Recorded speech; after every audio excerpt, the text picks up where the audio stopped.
What up? What up? What's going on, world? What's going on, everybody? It's your boy Ryan from the Six. Yeah, we back with another one. Y'all know what it is, man. We talking about top rank boxing. Yeah, man. We're just gonna talk about top rank, the Xander card. It is kind of like a end of an era, I guess you could say. Like this is the last ESPN, card with top rank. So, yeah, man, we ain't gonna see no more top rank cards on ESPN. I don't know what Top Rank's gonna do after. They haven't announced anything official, but yeah, I don't want to see them at a boxing. I don't want to see them at a boxing. I just I feel like Top Rank's good for boxing. I feel like what they do and how they go about their business of building their stars. They're a great grassroots program. Like they've been around forever, man. And they know what they're doing. They build stars. They built so many stars in boxing. And yeah, I would hate to see, them go somewhere and not have a home, man. They need to be somewhere where they're on TV, very visible, because that is a part of what they do. That's part of their product. They are not a pay-per-view based team. They're not a pay-per-view based, how do I say it? Promotional company. Like they're probably one of the few companies that don't have pay-per-views. Like I don't think they've had one this year, Top Rank. So, the last one I could think of was with Devin Haney and Lomachenko. So that's what we're talking about with Top Rank. They just continue to give us, you know, I'm not gonna say what we want, man, but they give us cards that are um that are prospect heavy. You're gonna get a lot of prospects, you're gonna get a lot of building. But I think the best thing about Top Rank is just visibility, man. Like, you're gonna be on TV, you're gonna be active, you're gonna be busy, and you're gonna be groomed the right way in boxing. You're gonna be facing fighters early in your career you can beat, get that confidence, and then they start to test you against guys that you should beat, but are gonna give you a little bit of adversity. They got great matchmaking over there. You know what I'm saying? But yeah, this the fight card we talking about, man. You know what I'm saying? The top ranked card. It's gonna be a good one. Big night for Xander. Big night for top rank. I mean, can he be the next Puerto Rican star? I guess that's the question. But I need all the Puerto Ricans in the house, man, because we gotta talk about that boy Xander Zayas, man. Is he the next one? Is he gonna be the next big Puerto Rican star? But before we go any further, man, smash that like button like and Did one. not really fight her. Oh, big right hand! One punch! That is it! Forget about the count. It is over. Salute to everybody in the building, man. Salute to everybody in the chat. If you ain't subscribed to the channel, make sure you subscribe, man. But let's get right into it. Let's talk about that boy. Who we gonna talk about first, man? It's Xander Zayas. Is he the next boxing star?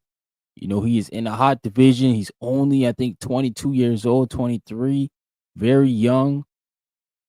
I mean, if he wins, he probably gonna be the youngest champ in boxing. And at 22 in that division, man, there's a lot of room for a lot of big fights for Xander. And that's what I want to see him do, man. I want to see him be in big fights. I think he's been groomed very, very well. He's been with Top Rank since he's been 16 years old. So we're talking about freaking what 5, 6 years in the game of just fighting. You know, this is the time, man. He's 22. Yeah, he's young, but he's seasoned. He's had a lot of looks. He's had a lot of former champs now. Well, not a lot. I think he had one with Patrick Teixeira, but he's had a lot of different looks. He's seen a lot of different styles. I would say it's sink or swim at this point. And Jorge Perez, man, he beat Charles Conwell, who a lot of people, myself included, thought Charles Conwell was a dark horse at 154. I think he still is. And I think he's still a fighter who is avoided by a lot of people at 154, but Jorge Garcia Perez beat him. You know, he went in the Golden Boy card as a B-side fighter and beat Charles Conwell on his Golden Boy debut. Spoiled the party. You know, set that man back. And that's great. That's great for boxing. Like the upsets are good. I love it. But I also think that we as fans and everybody else, we need to look at Jorge as a serious threat to Xander Zayas, because Xander, he ain't never beat anybody like Charles Conwell. You can make a case he's never been in the ring with anybody like Charles Conwell. So this can be a big upset, and it's a mandated fight by the WBO. Sebastian Fendora, who relinquished the belt when he got in the ring with Tim Tszyu last week. Um, it's kind of like, man, for Xander, this is what you wanted, because you could have got Fendora, but Jorge Perez, I think he is a fighter Xander could beat. You know what I'm saying? And I expect him to beat him. Shout out to the fine Irene in the building. Horns, bro. Yeah, man, my Puerto Rican brethren in the building. We talking about Xander. I like Xander Zayas. I always thought he was a good fighter, man. Great fighter. But he's primed. He's ready. It's his turn to take the mantle at top rank. I think, like, when you look at top rank, outside of Abdullah Mason, you got to think Xander's the next guy. Like, he's the next star, man. I mean, Keyshawn Davis is also there. We can't forget about him. And you know, they got guys coming up. Are still kind of far behind, like Richard Torres and Emiliano Vargas. Like, those guys are what I'm saying, they're not in the position where Xander is and Abdullah Mason. Like, Xander, Abdullah Mason, they fighting for titles in the next fight. Vargas, Torres, they still looking for step ups. So yeah, man, I think Xander is the next Puerto Rican hope for top rank, man. They haven't had one since Miguel Cotto. They've tried. They also have tried to go the Dominican route now. But I think that Xander Zayas, I think it's a tough fight for him, man. I don't think it's gonna be an easy fight. I think it's gonna go decision, and I think it's gonna be a tight fight, but I think he's gonna win. I got him winning decision. I think Xander is gonna have to go into that tool bag, man, and show us a couple new tools. He's gonna have to. It's gonna be that type of fight where he's gonna have to dig deep and show us something new. And I think Xander, I think he's ready for it. I do think he's ready and primed and ready. I just hope he doesn't get too hyped up in the moment. He shouldn't. Like I said earlier, he's had a lot of fights. He's been with Top Rank since he's been 16 years old, so he's had a lot of fights, man. You work your whole life for this. So I hope he's ready, man. He's ready, man. Shout out to Champ Ross in the building. What's going on, man? I appreciate you for coming through, man. Make sure you smash that like button. Subscribe to the channel, man. I'm gonna drop the link soon if anybody want to come up here and burn with me. But I'm just gonna get through my monologue here quick. We talking about the top rank card. We started with Xander, and then we'll move to the co-main, Shushu Carrington, man. I know the opponent is not somebody we want to see in for Shushu right now. Like, we've been asking him to fight somebody with a pulse. Not with a pulse, but like, we want to see him in there with a name. Let me say that properly. So I'm not disrespecting Shushu or any of his opponents. But I think it's frustrating for him. I looked at the list this morning, and Figueroa's on there, Joette's on there. I thought those were good opponents, but obviously they fought each other this past weekend. And then Castro was on there too. I guess he has PBC affiliates, so I don't know if they couldn't get him to come over to fight Shushu. But nonetheless, Shushu's got to do what he got to do, man. And by him taking this fight, he's just positioning himself for if Stephen Fulton is to go and fight Oshaki Foster and move up and relinquish his belt. That's what you got to do at this point because it seems like Shushu Carrington won't be able to get these guys in the ring unless he has a strap. So he's got to position himself to where he's going to get it. I think this is an interim title fight or interim eliminator. Either way, it's going to position him in the WBC to fight Stephen Fulton. If Stephen Fulton goes and fights with Shaki Foster, then yeah, then he'll be elevated. And people hate to say email champ, but man, Shushu, he's expressed he's trying to get some of the other champions in the ring, like Nick Ball. I don't know about Angelo Leo if that's something to contact with. He said he would fight Espinoza, who is also at top rank with him. I just don't know, man. I feel like those fights, Leo and Espinoza, they're both at top rank. You gotta look around at some point and say, who's who's in, like, is it Espinoza's team who don't want that fight? Leo team who don't want that fight? Is it Shushu Carrington's team who doesn't want the fight and just saying they want it? There's a lot of pointing back and forth. This person, that person. The fact of the matter is, he's not in there with the formidable opponent that we want to see, but he's positioning himself. So we can only hope for the best in the future for Shushu, man. And I know he's probably frustrated, seeing all his pairs win belts and be in big fights, but man, it's part of the process. I think he'll get there. I think he'll be there. I think we'll see Shushu in some good fights, some great fights. He's in a good division. It's top heavy, but the names at the top are very good, very formidable opponents, like guys who we consider, I would say, elite fighters. So there's definitely fights there where Shushu Carrington can make big money, legacy, and then he can move up to 30 when he's ready, man. I just think it's a bump in the road. It's a tough situation, but he's actually on track for what he was saying for trying to get a title next. Technically, if Stephen Fulton moves up to 130 to fight Oshaki Foster, you gotta think that then Shushu will get elevated should he win. But we'll see how that all works out, man. And then we got Rohan Polanco. He's fighting against Quentin Randall. Quentin Randall, obviously a tough opponent, always a tough out. He gave Brian Norman Jr. that tough fight. That fight that people like to point at as being Brian Norman Jr.'s shaky fight, man. But Rohan Polanco, the Dominican, tornado, the big man there who does the shoulder roll, he's coming, man. He's coming for the 147 straps.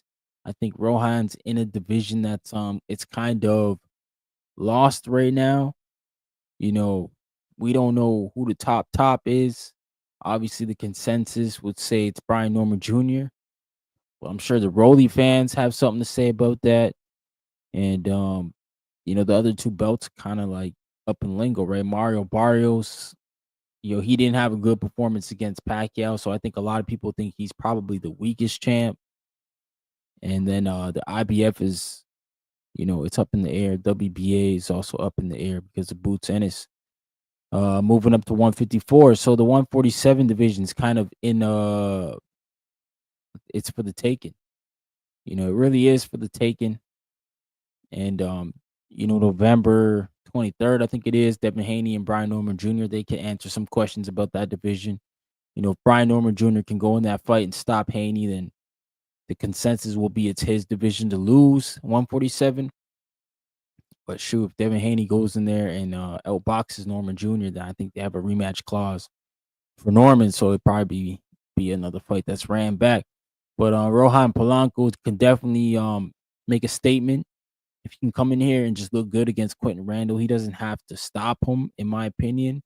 But he has to have a clear win. I think it can't be controversy. It can't be ugly. It's got to be a good win, man. It's got to be something that we're looking at like, okay, Rohan, you did it better than Brian Norman Jr. That's just what it got to come down to. But Rohan Polanco, he's got to want it. He's got to dig deep. He's got a big background with the amateurs. He can box, man. He's a good boxer. He looks good at 147. So we'll have to see where Rohan Polanco's head is. Because Quentin Randall, he's like I said, he doesn't make fights easy. He fights a certain type of style that it's just not friendly on the eyes, man. So somehow Rohan's got to make this fight entertaining. He's got to swim. I'm saying he got to swim. You got to go through this without getting wet, bro. Somehow, but Quentin Randall is a tough customer.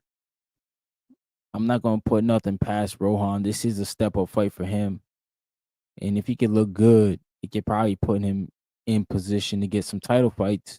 But if he looks bad, man, the fans, they're gonna come and get Rohan, man. They're gonna say he not it. And that's just what comes with the territory of these step ups with Top Rank. And sometimes Top Rank too, if they put you in a step up that they feel like you should be winning and you're not getting it done, then they might as well do what they did to Berlanga. They cut you even when you're winning.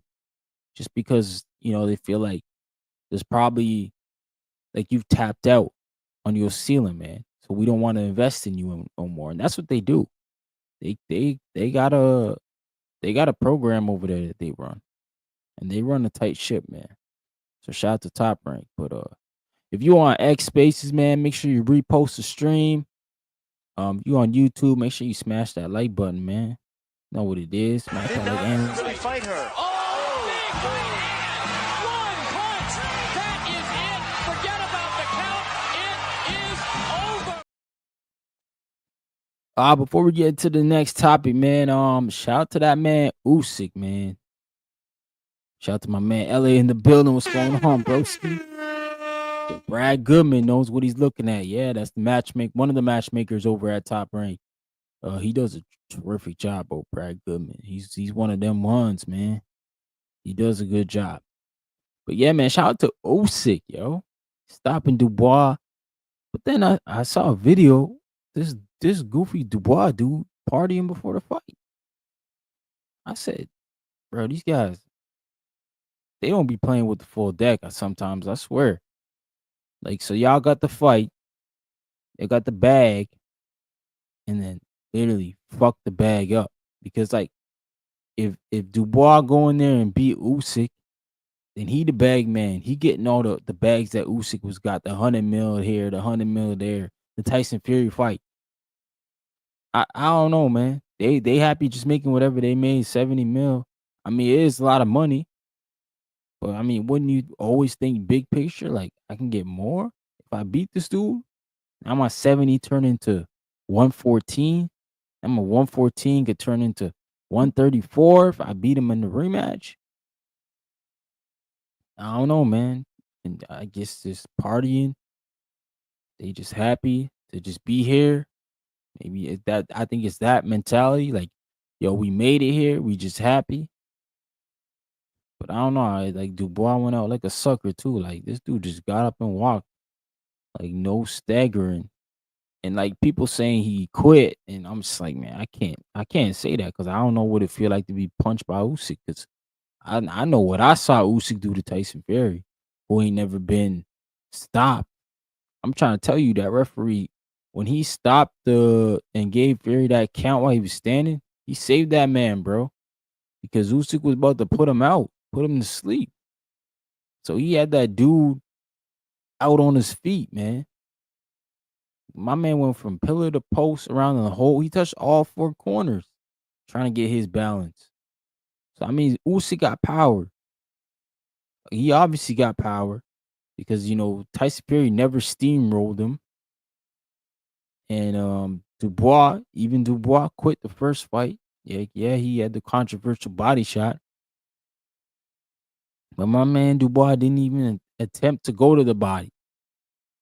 I don't know, man. I don't think he quit. I think he really got stopped. Because my man, he got clipped, yo. Y'all can't tell me he didn't get punched up. He did. He got punched on. But Usyk, shout out to Usyk, man. I'm happy for that man. What's the 2-time undisputed, yo? That's crazy. But we just talked about Rohan Emiliano Vargas. Yo, he's in the 140 division. As we know, that's another good division in boxing. And I just gotta ask the question, man. I don't know if it's an elephant in the room, but can Emiliano Vargas hang at 150 at 140? I just don't know, man.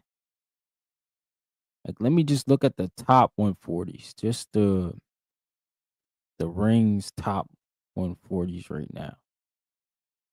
The ring champ is Tio. They got Hitchens at 1, Sabril at 2, Pollo at 3, Barboza 4, the Amparo 5. I feel like that's pretty high. Gary Russell 6, Sandor Martin 7, Dalton Smith 8, Andy Hiroka 9, and Delgado. He's at 10, but I know Emiliano probably won't be in these conversations for another at least 3 years, man. But I mean, do we see him beating anybody at 140? Like a top dog? Yeah, Keyshawn too. Yep. That's right, LA. Shout out to you. He said Keyshawn too. Yeah, man. And Frank Martin. Them guys is there too. But I don't think he can do it, man.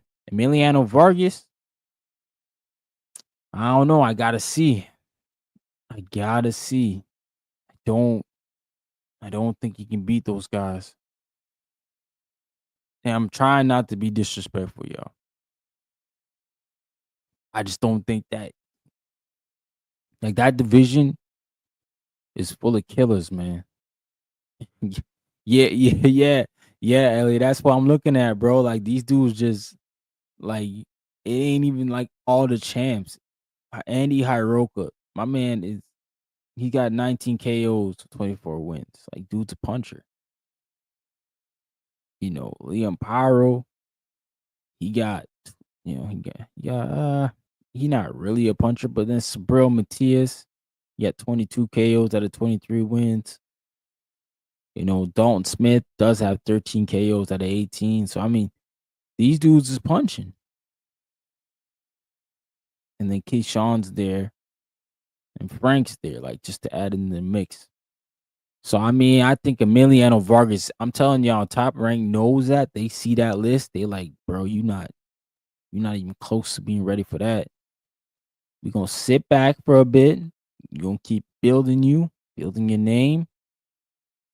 And when we're ready to see how you doing and hanging with these dudes, we will throw you in, but I, I don't think so.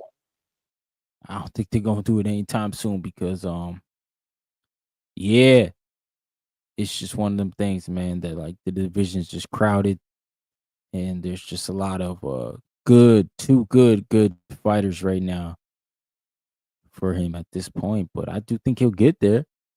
I like Emiliano Vargas. I think he's the best one of his brothers.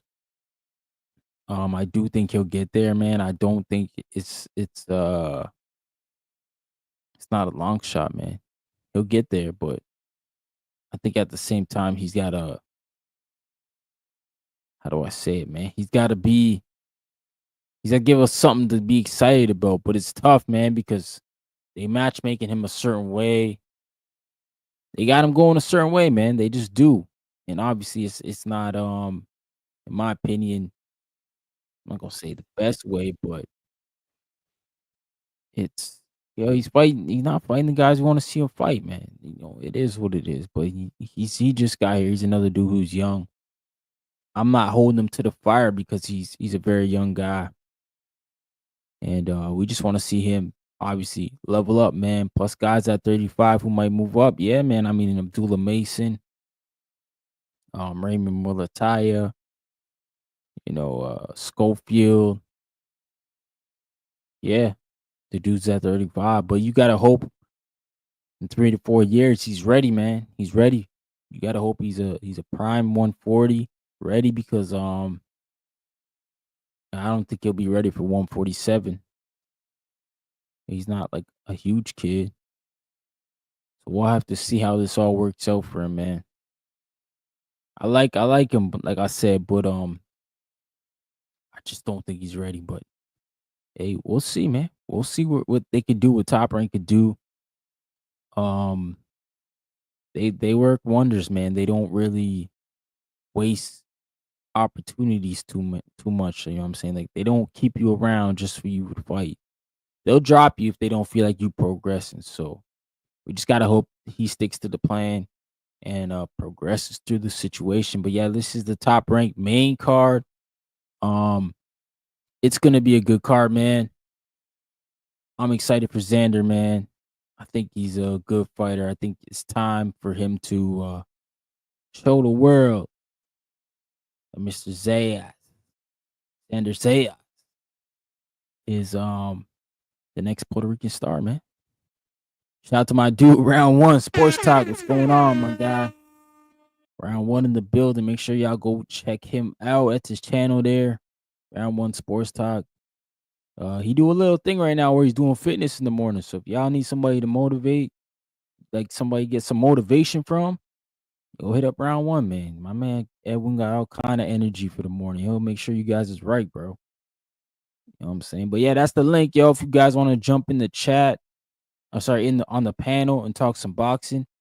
Yeah, I just gave a quick rundown on the Top Rank card on how I feel about it. I'm not. It's a A side heavy card. It really is. But as you guys can see, man, ESPN they not really promoting it either. Like it's not getting no traction because this is the last one on there. But yeah, we'll talk about it because it's boxing, man. And Xander's fighting for a title, full title, not no interim or regular. He's fighting for the full WBO, and that's in one of the hottest divisions in boxing. I'm just curious to see what's next after. You know, I think he'll take 2 voluntaries, and then Mr. Turkey Alashik will be calling Xander to the table to fight one of those big fights, man, that he's got lined up. But in his division right now, Boots is ranked number 4, Josh Kelly number 3, Erickson Luban number 5. So here Boy Chuck's there at 6. Ramos at 7. Keith Thurman's also there. I think Xander and Keith Thurman will be a good fight. Madrimov at number 9. And Charles Conwell, who we talked about earlier, at number 10. Yeah, I mean, what do y'all think about Xander? Should he beat Jorge Perez? Xander and Keith Thurman, man, in Madison Square Garden. Like, could they go in the big room with that? With Xander and Keith Thurman? I've never been in New York for Xander fights. I feel like he sells pretty good there. Keith Thurman is known. I mean, it is the East Coast. Yeah, he's from Florida. Could they sell out the big room, or would they need a big supporting card? You know, what they need to have.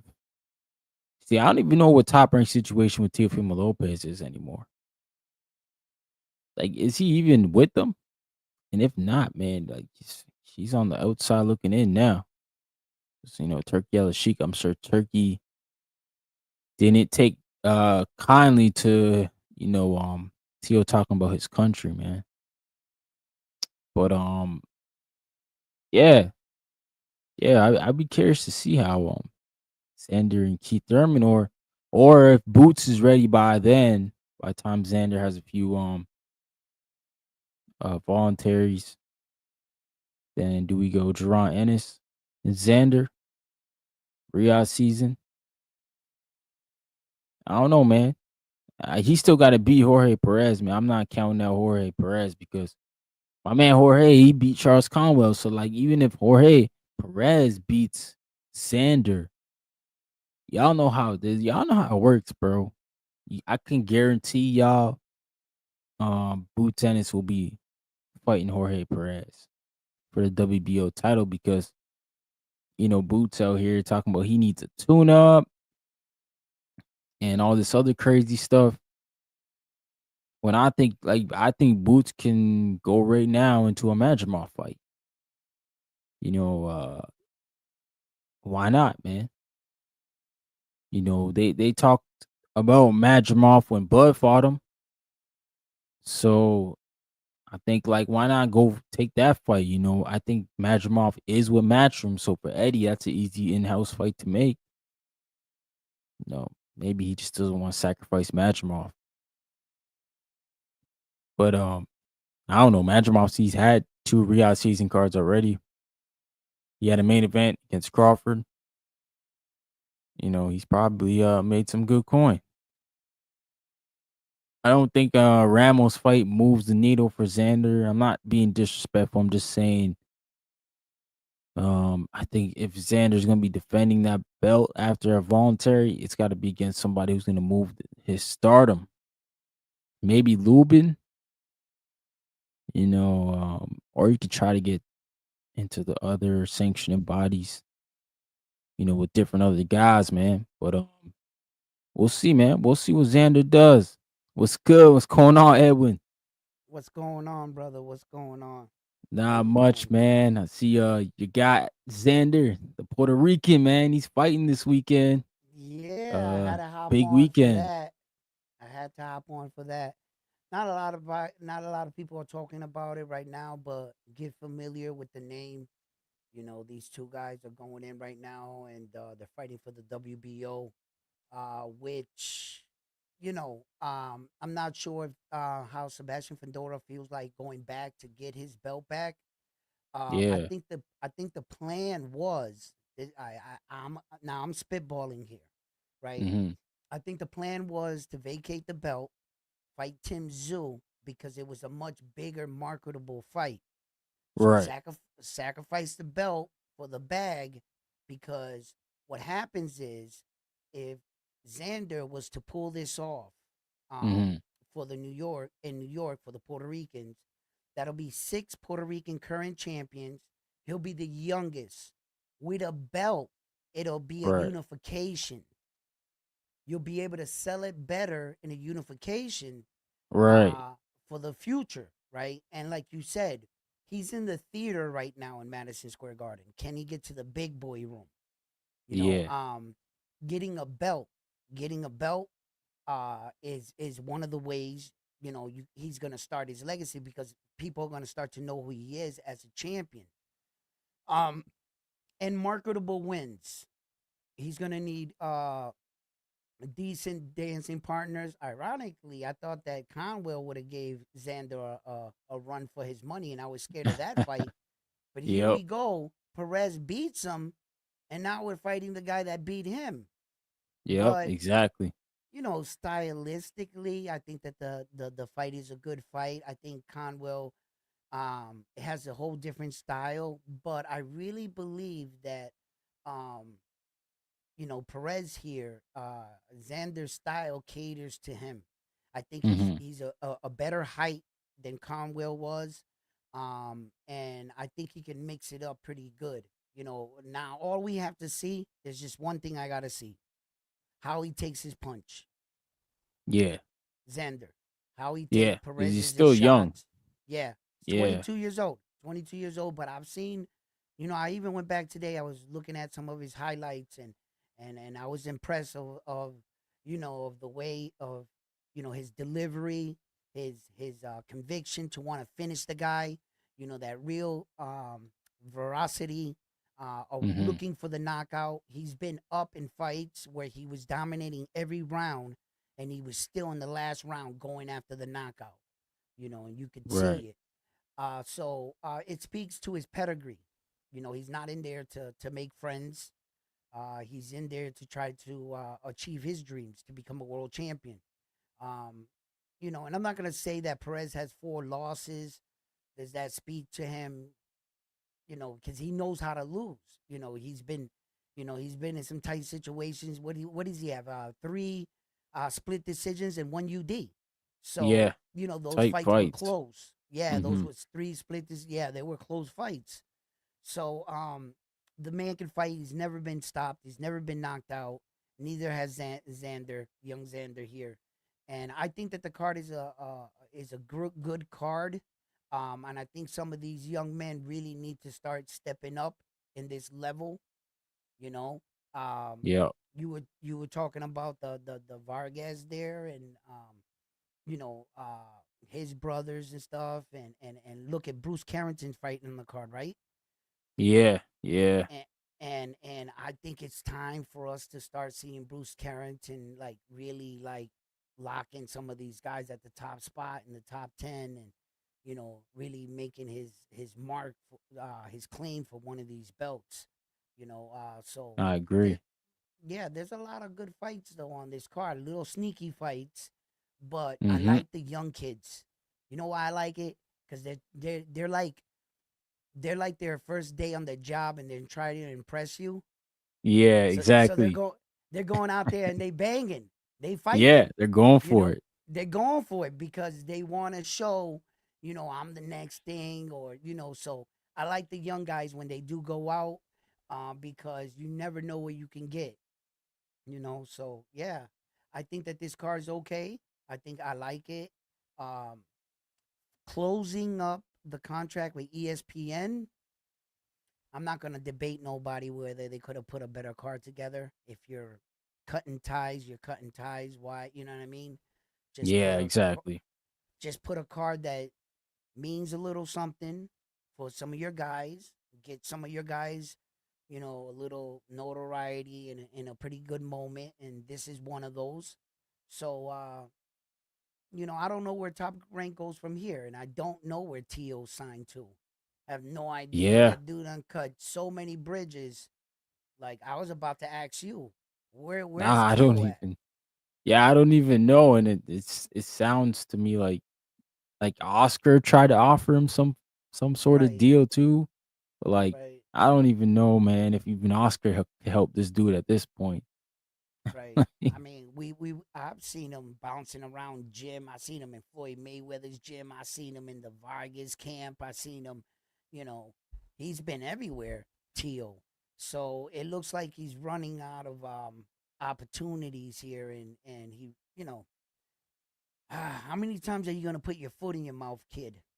When do you Yeah, learn? When do you learn? As we saw, sometimes some shit that you say, cloud chasing or indirectly or trying to be funny, that shit catches up to you. As you saw right. Subriel Matias run into him at the Manny Pacquiao Yeah, fight, yep. and he smacked the shit out of him. And he lucky he didn't catch him with the pawn. He caught him with like the fingers, The and we tips. still heard it. Like, yeah, on my channel we hit that shit on the remix. It was just like, yeah. So, so but that goes to show you that some of the stuff that comes out of your mouth, um, you're gonna be held accountable. You know what I mean?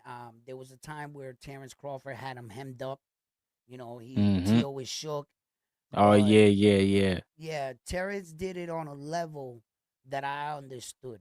I understood the way Terrence did it. I understand Right. he's $1 million dude. He can't just be smacking people up on camera. You know, Right, right. yeah, you gotta act like you gotta have some sense. But the way he had him hemmed up there, and it was like, Tio, look into the camera right there.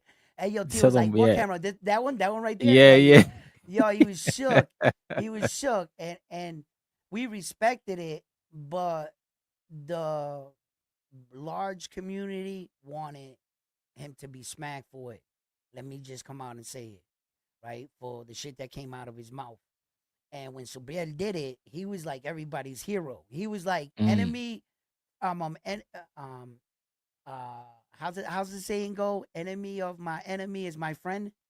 You know what Yep, I'm yeah, saying? exactly, yeah. You know that type shit. And Yeah, that's everybody exactly was what like, that was. Subriel, Subriel. Yeah, Yeah. just because he got to him, because not everybody wants to take an opportunity or risk of damaging their career. I think Subriel did it, and the boxing gods were with him, and thank God he didn't catch Teofimo Lopez down there in that parking garage. You know where Caleb Mm. Plant caught the Charlo twin? Yeah, yeah, You know yeah. where he right there. Backstage, yeah. You better be lucky he didn't catch him there. Yeah, There. no security there. No, none, none. Yeah. So where he caught him was, and everything unfolded. I'm glad that it turned it out like that. in the sport of boxing, we all know that we in agreement that sometimes these kind of moments enhance the fight. And Hmm. I'm never upset when somebody swings at somebody, blah blah blah blah. But where is the bar where we go too far? Do you break the guy's nose and ruin the fight? Right. Do you a shove or a push? Javante nudge Rolly off the stage, and he almost sprained his ankle. Oh, shut up, shut up.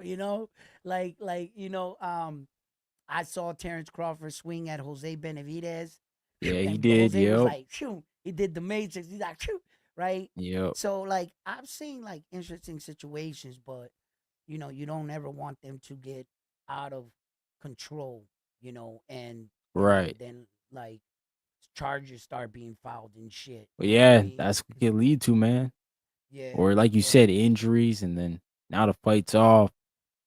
right. Or like the Lennox situation and Mike, where you got the security in the ring across Yeah, the ring. yeah, yeah. I mean, there's been so many moments. I mean, we even saw Keyshawn Davis have a meltdown Yep. Yeah. recently. Yeah. We With the just saw that. Albright. Yeah. That Yeah, was with Albright. nasty. Right. And what I thought was most distasteful was the baby in the hallway. Like, that's you Yeah, guys man. really want to start a fight in the hallway with With the your baby in a family right stroller, there. like right Yeah. there. Crazy. Again, so you guys put the stroller against the wall, and that was the baby's line of defense because the stroller was against the wall. That Man. was cool. Like, there's just times and places. You got your Right. mother in the building. You got the mayor that gave you the key to a city. Like, he's probably Right. getting reports of this.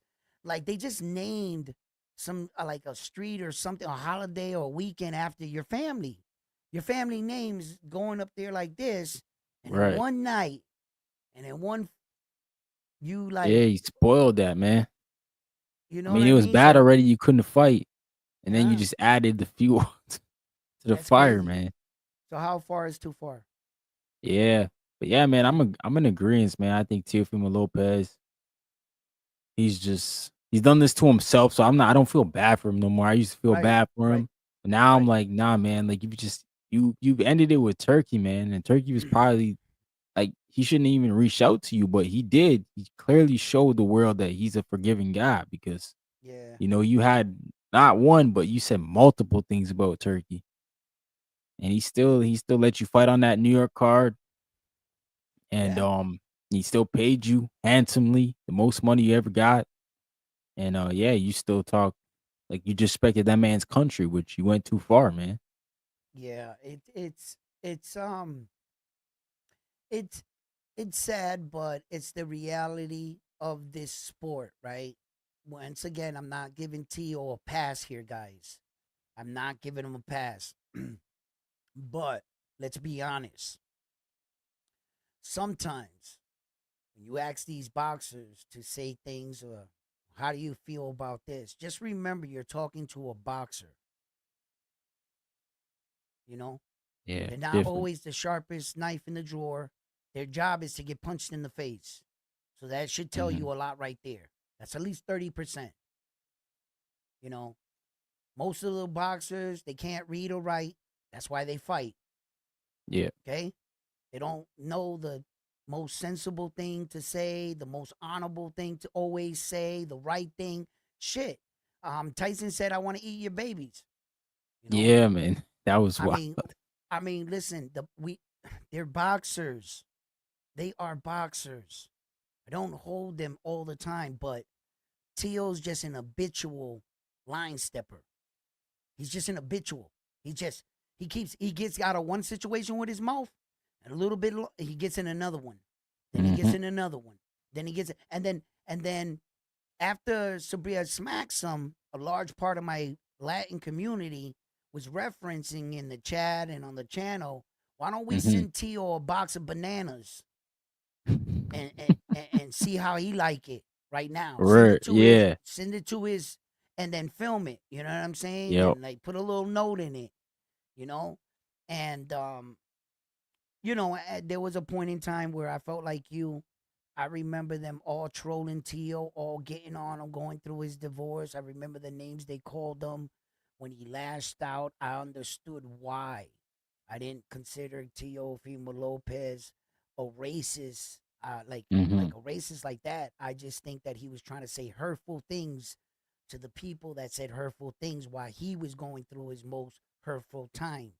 Right. Going through a child case, trying to get custody of his kid, his divorce, Yeah. everything, and losing money, and trying to say that he was retiring out of the sports or the court seat, that he was a trash man working in New York, a whole bunch of bullshit. But he was going through some shit, so I understood him lashing out.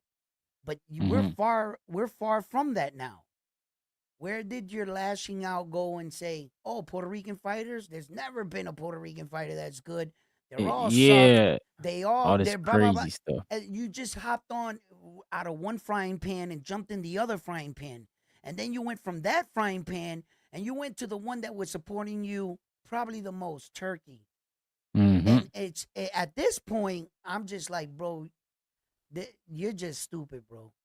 Like Yeah. I get it. I gave you a pass on some things you said, and then all of a sudden we're here debating on a video. I said liquor. I said liquor. Bro, you stop fucking around. Listen, if Oh, Teofimo man. Lopez, I would respect him more had he stand on it 10 toes down, everything he said. Yeah. I would respect him more. I'd say Nah, he's me an too, man. asshole. He's an asshole, but at least we know what he is. But at least he's showing us exactly. Right, Yeah, man. right. Show me who you are. Right. Yeah. Now you're hiding behind things, pussyfoot. Oh, whoa, me. I'm sorry. Blah, blah, blah. And then you go and do Yeah. something again. It's like you're spitting in our face, bro. Tio. And I've about had enough. I don't feel like you said, I'm in that room with you right now. I don't feel sorry for the guy. He Yeah. did this to himself now. Good fighter, Nah. great talent. Great Love to see talent. him in love to see him in the ring. I want to see him get his ass kicked now. But um I still think he's good for boxing. I just don't know where he's going from here. I don't know what he's gonna do with that WBO, who he's gonna get to fight him, or what Mhm. is he gonna rematch Steve Klajic? Like Yeah. be, Yeah. he's gonna go from one of the biggest pay cuts in recent, when you just made your last Oh, fight for was like, sure. he's For gonna get an sure. ill pay cut. Who's gonna pay him all that Yep. money Turkey paid him? Get the fuck out of here. Nobody. Nobody. Nobody. I don't even know who he's signed to. Well, he's supposed to be signed to Top Rank. Come to think about it right Yeah. now, yes. Technically, When yeah, but I don't know if Turkey bought his deal out and that's how he got him. right, But well, to Bob, Uncle Bob works with Turk. They're like this, yeah. Yeah, they so all work he's together. Yep. he's probably pimping out his guys to him. Exactly. Yep. So I don't know how far, but I do remember, now that we were talking about it. Remember when they were talking about if he wins the Arnold Barboza fight, because it was for the interim, that he gets the 3-fight signing deal with Top Rank, because he took the the interim. The, It was for the a belt. interim So Top title. right. Mm. So Top Rank's agreement it is, if you win us a belt on your last Oh fight or yeah. whatever, We you get increased the 5 fight. fights. Yeah. Yeah. So he got the interim for 3, I heard, Mm. and he Yeah. So I signed mean, I've back to never heard Top a Rank. contract like that before, man. Like Yeah. you should It never increase your amount of fights unless your pay increases. Like yeah. that's what it should be, your pay, not the number of I fights, I I man. I think it fluctuates, but Top Rank is saying, if while you're signed to Top Rank, we get you in a position, you get a belt, you automatically get a 5-fight deal. Now within that Mhm. 5-fight deal, it's up to your manager, I'm pretty sure, and them to talk about the negotiations on how much. Like, you're gonna pay me Right. for these two a certain amount, and on these three, I'm gonna gamble on myself. Like, how we doing Right. this, right? Okay, so I mean, those details I guess will be in, but Top Rank is acknowledging that within 5 fights, we can manage you, get our money's worth, get Mhm. that sacrificing title one, whether you win or lose. And if you win that, guess what? Another 5-fight deal. Like Yeah. Tyreek tries to keep him, they trying to keep him. Yeah. It's a big business, because let's just say right now, right, Ryan, your son says one day, Dad, I want to box. You spend the Mm-hmm. next 10 years training him. You guys all amateur things, everything. Boom. You walk into the boxing game. And as a father, sometimes you can come from a third world country or somewhere else. You don't know who the fuck Top Rank is. Let's say you're a Yeah. Filipino kid, right? Well, a lot of people know who they are, but the dad Yeah. comes in The and Manny, goes, but yeah. yeah, he goes, yeah, who are you? Top Rank. Yeah, okay. How many world champions have you ever had? How many world champions have you ever managed as a promoter, as a promotion? Well, we're Top Rank and we have X, Y, and Z champions. And these are the Mm-hmm. list of champions that under our Some of the promotional best. banner, Yeah. right, right, have won belts. That's why they give you such a big bonus up in pay if you bring them belts. Because for the next kids and the next superstars that are coming up, look at Top Rank. Look at our wall of belts. Look at all the Mm-hmm. champions from Muhammad Ali down we've Yep. managed. You know what I mean? It's impressive. And you'll be Oh like, yeah, no, for son, sure, man. yeah, son, we're gonna sign with these guys for sure. They know what they're doing, and that's what Ed Hearn wants. He wants more belts Mm. brought to him. That's what PBC wants. That's what Oscar wants. They want more belts brought back to their promotional company so they can say we've had X wide amount of champions. Like right now, PBC, they don't even open their mouth to Top Rank because throughout the history of Top Rank and PBC putting cards fighting for belts, uh, Top Rank got 37 and Yeah. PBC got 6. Yeah, they beating up on them. They're smashing them. So when it comes to that, that's what they can do, and Bob Arum can do that. Even though Bob Arum, we know, I say Bob Arum Top Rank because that's what I know. He hasn't been in the helm for over 6, 7 years now. I think, his like son-in-law or Yeah. son thing he's the guy Yeah. that's taking over, Todd fucking the Buff, everything up. that's his name. Yeah, yeah. Yeah, So when you Todd the see Buff, shit yeah. going down with Top Rank and this situation right here, they're losing the ESPN. Like, I'm pretty sure Bob Aaron be losing his mind, but he doesn't handle the everyday to day shit anymore. Bob Arum is Right. basically the face of Top He's Rank. just traveling. Yeah. All he has to do is just show up to the fight, and that's Yeah. fucking Bob Arum. That's all you gotta know. That's it. He's not behind it. He's not picking up phone calls. He's not scheduling fights. He doesn't do any of that shit. In his Mm-hmm. ripe old age. God rest him. You open up his chest, it's just gonna be a pair of boxing gloves like this, just beating at his heart like that. Oh That's all yeah. it. That's all it's gonna be. Just a pair of boxing gloves like this, just rocking. He's been, you know, Bob Arum. Come on, man. He's been around when boxing was just flooded with mobsters and gangsters trying to clean money and extort people. Oh yeah. He came and survived through all that. That's not no little old man you could just push around. I'm gonna tell you No, right no, now, man. he No. is the real deal. Okay, just like the Don Kings of the world. Who the Exactly. hell can steal money from Mike Tyson? And Mike Tyson, the only thing he ever said, he goes, "He's a bad man. He's a bad man." But you're like you're like the toughest person that you can't get On the to him. world, yeah, man. You can't get to him. Man, how many goons he got? Like, damn, like you stop Mike? Like, okay. Like, mm-mm. Mm-mm. So Yeah, those it was a dudes different era. there was different eras nowadays. Now we set lunch, we do things a little bit sensible before Yeah, we it's a hang little you over the different. Yeah. balcony. You know what I'm saying? Well, at least we invite you to, you know what I mean? No, Yeah. but it is still a dirty sport, a little cutthroat at times. But yeah, I agree with you, man. Tio, where does he go from here? Who the fuck does he sign? I don't know. Hmm. Ryan, talk to him. See if you could sign him, Ryan. You know what I I don't even know if I can help Tio, man. He's a mean? good fighter, man. It's just yeah, his mouth, man. And sometimes I think it's his dad too. Like his dad gets him in trouble. Right. And And the it thing is right, you saw that Canelo was going into a fight. I think it was with hmm William Skull, I think it was. And yeah, yeah.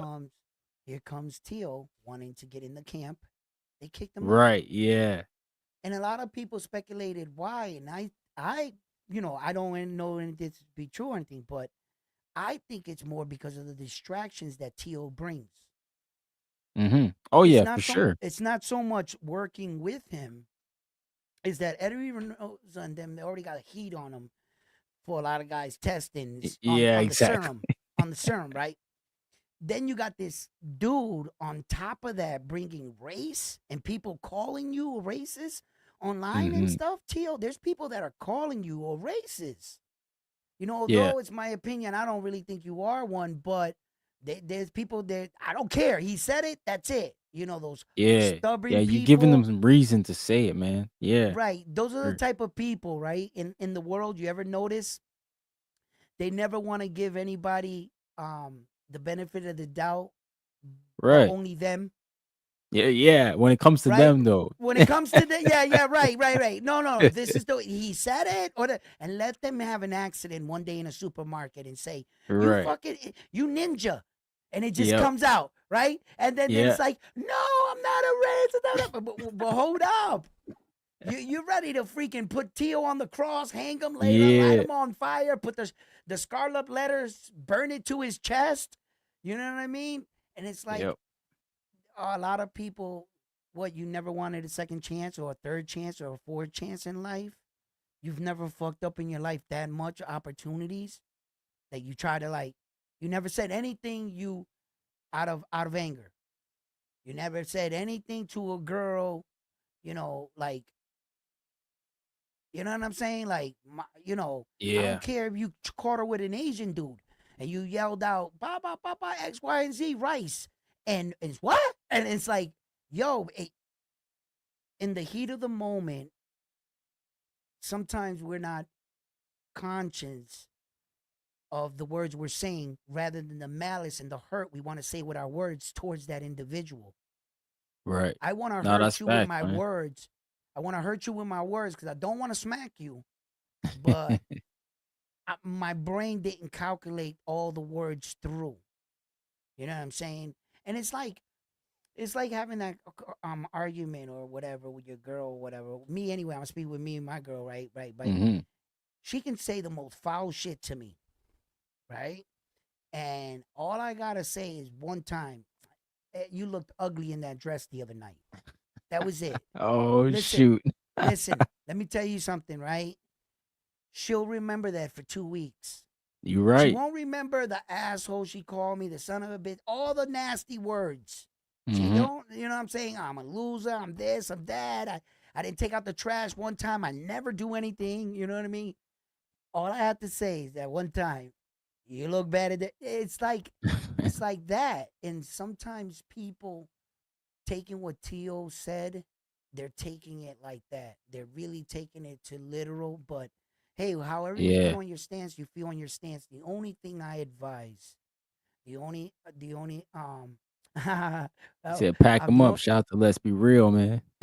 the only thing I advise, right, is that don't take it into your own hands. hmm Don't see T.O. out in the street and feel like you're gonna take on the world's fucking, Yeah. oh, here I go. I'm speaking for every man, woman, and child. No, no, Yeah. know that that's on you. Shout out That's on to Turtle you. Power. Shout out You to know what I'm David saying? Garcia. Hey, do you think that's what he wanted to do was to like get somebody to be like, yo, I'm gonna go take him out. I'm gonna go be that guy. Like it seemed like Devin Haney wanted to be that guy.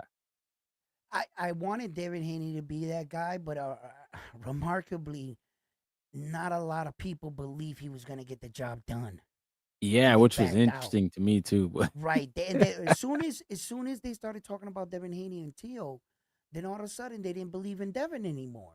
right. That's It was like, oh, that's we're when I sending the wrong saw, guy. right, like we're sending the wrong guy. Like Turkey said on the Boxing Voice. He said, in this situation, I wanted 99 1. He said AJ 99, Jake Paul 1. He said, I don't want to know Edgar Berlanga. I don't know if he could get it done. I don't know. He said, but Yeah, yeah. you know what I'm saying? So I Yep. guess I guess in that situation when it came up to Devin, they didn't feel that he was the 99 to get the job done versus Tio. Now I think Yeah. it would be good to revisit that Subriel Matias fight, but honestly, I don't think he wants Subriel. Do you think Sabril needs that fight at this point? Like now that he's He's essentially got 2 fights lined up Yeah, with Smith and then Pollo. And then if yeah. you can get by those guys, you gotta think Turkey's looking at him like, "Bro, what do you want? All What do right. you Well, want next?" okay. I can tell you personally what he wants next. I've spoke to him, and he Mm, was more than adamant about this. He wants that rematch with Liam Paro. okay. Liam Paro, he He wants said his he get don't back. care. He said the day he gets a belt, he's gonna jump anybody in line just to bring Liam Paro up, and he's gonna Yeah. give Liam Paro a shot at his belt. And he said he'll go to his country to fight him because Liam came to Puerto Rico to fight him. Dang. Yeah, that's So, true. so that's what I'm saying. Subriel Matias now by winning the WBC World Title, yeah, he made himself valuable. But all right, just in case for those that don't understand what's going on and why Dalton Smith's in the ring and why Mm, we all understood that there was a rematch clause between Subriel Matias and Alberto Puello. Okay, yeah. in contracts, there's organizations and they're the ones that schedule it and request from your promoter, handler, boxing, promotion. They Right. request it. The Alphabet Boys sanction the fight. They Yeah. sanction. They approve it. Look, yup, yup. You guys can compete for our belt. Where were you gonna have the event? Okay, on this date and time. Done. Now you guys Mhm. figure this out. Okay. When it goes down like that, right? The contract is not of boxing. The contract that I have, Subriel Matias, with Alberto Puello is business. Yes. Yeah. That's the business part of boxing. That means that we're in agreement that we will fight against each other. Now, there's a Right. schedule for the Alphabet Boys. There's a schedule. And the WBC told Turkey, look, I don't care about their rematch clause. They can run it back if they want, but he would have to Mhm. vacate that belt. And then you guys do what you want, and you guys can go shoot your rematch, just like they did to Usyk. They Yeah. said, Usyk, you want to fight Tyson Fury? Well, then fine, fight Tyson Fury, but give us our belt. But if you want to follow schedule, well, you need to fight the ball now. And then he said, well, then Tyson will sue me. He said, well, then you Right. need to figure that out. But in the meantime, let me take my belt, right? Yeah. Okay. So that's why contracts, that's just business. So Turkey, in order for him not to get sued and not for him not to get Subiel sued, he's gonna Right. give probably Puello step aside money. Yeah. See? Yeah. And For then sure. he's gonna have him fight Dalton Smith. Then when he You gotta fights Puello satisfy again, him. yeah, yeah, but it ties my boy Subiel up too long. I wanted to see him unify. I really wanted to see him. And then I understand that Yeah. he had unfinished business, so I know he was gonna take that TO fight. So I already knew that because he's been talking about that in inner circles for a while. He's nah, I'm not retiring until I Mhm. fight him again. He the first time he lost, he ran it back, and he Yeah. stopped the Yeah. dude. No masked him. Yeah. Pedro Yeah. I remember that. Hernandez. Yeah. Yeah. Right. So, when I've talked to him, that was the one thing and like when we kept talking, he kept saying it over. So I knew he was real serious about it. He's like, no, no, no, no. Okay. Esa la quiero para atrás. That one I He want needs it that back. rematch. That one I want it back. I want that one back. So I know, yeah. Yeah. All right, man. Let me see what's going on in the chat, man. We got David Garcia. He said, when Zayas wins this weekend, does that make him the weakest champ at 154? Absolutely Mm. not. Yeah, I mean, he Absolutely might not. be, bro, because Backroom, he beat Well, the shit out of okay. Tim Zoo, All Sebastian right. Lindor. Oh, the BA, we ain't got nobody at the BA. Bud's gonna Right. Right. We drop ain't that gonna have belt. nobody at the BA. Okay, so Yeah. I'm willing to say that It's not a slight to uh Zayas because the division's yeah, good, but he would be the newest. Oh, am I gonna go yeah, like that? exactly. T.O. has more than enough track record of racist remarks. Why does round one Yes. believe T.O. deserves the benefit of the doubt I don't. unless he empathizes with him? Nah, I don't think you empathize with him, like, No. empathize with No. him at all. It's just, No, that's what I was saying. I think they wrote that before I got to landed the plane. oh, yeah, You know what you're I'm right. saying? Shout out You to know what I Doc in mean? the building. Big What up, member, Doc? what's going on, brother? And I think they said that before I landed the plane because I'm tired of Tio. I no longer. I'm with you. Yeah. You know. What's going on, Henry? My Puerto Rican brother. Got PR in the house. What's going on, man? Diablo, el Hello, Mike. Yo, Yeah, what's up? gotcha. What's up? We got What you. up? What up? man. It sucks because I do want him to unify also. Surreal. I mean, like I want him Yeah. to go up against Hitchens, Yep. or Dio. I'm not sure about Gary Anton. I think that's a bad matchup. But the I mean, I wasn't. Yeah, I understand. Ananian was the dude that you were saying that he spun the block and no mossed him. I think that was Petros Ananian or something like Yeah, that. Pedro So, Hernandez. Yep. Yeah. That's it. um, the Amparo. I mean, fuck, dude. Um, Yeah, I get it, but I think right now at this stage, and Surreal's getting up there in age too, so let's not forget about that also. Yeah. He's like 33 or 34, something like that. So, um, yeah, either unify or otherwise run it back with Puello. Um, Liam Pato right now to me doesn't make sense. Um, and by the way, Pato won the other day, right? I think Liam Pato had a bounce back win, right? His last fight is not Hitchens, is it? No. I think he had a fight after in I Australia. thought his last fight Yeah. was Hitchens.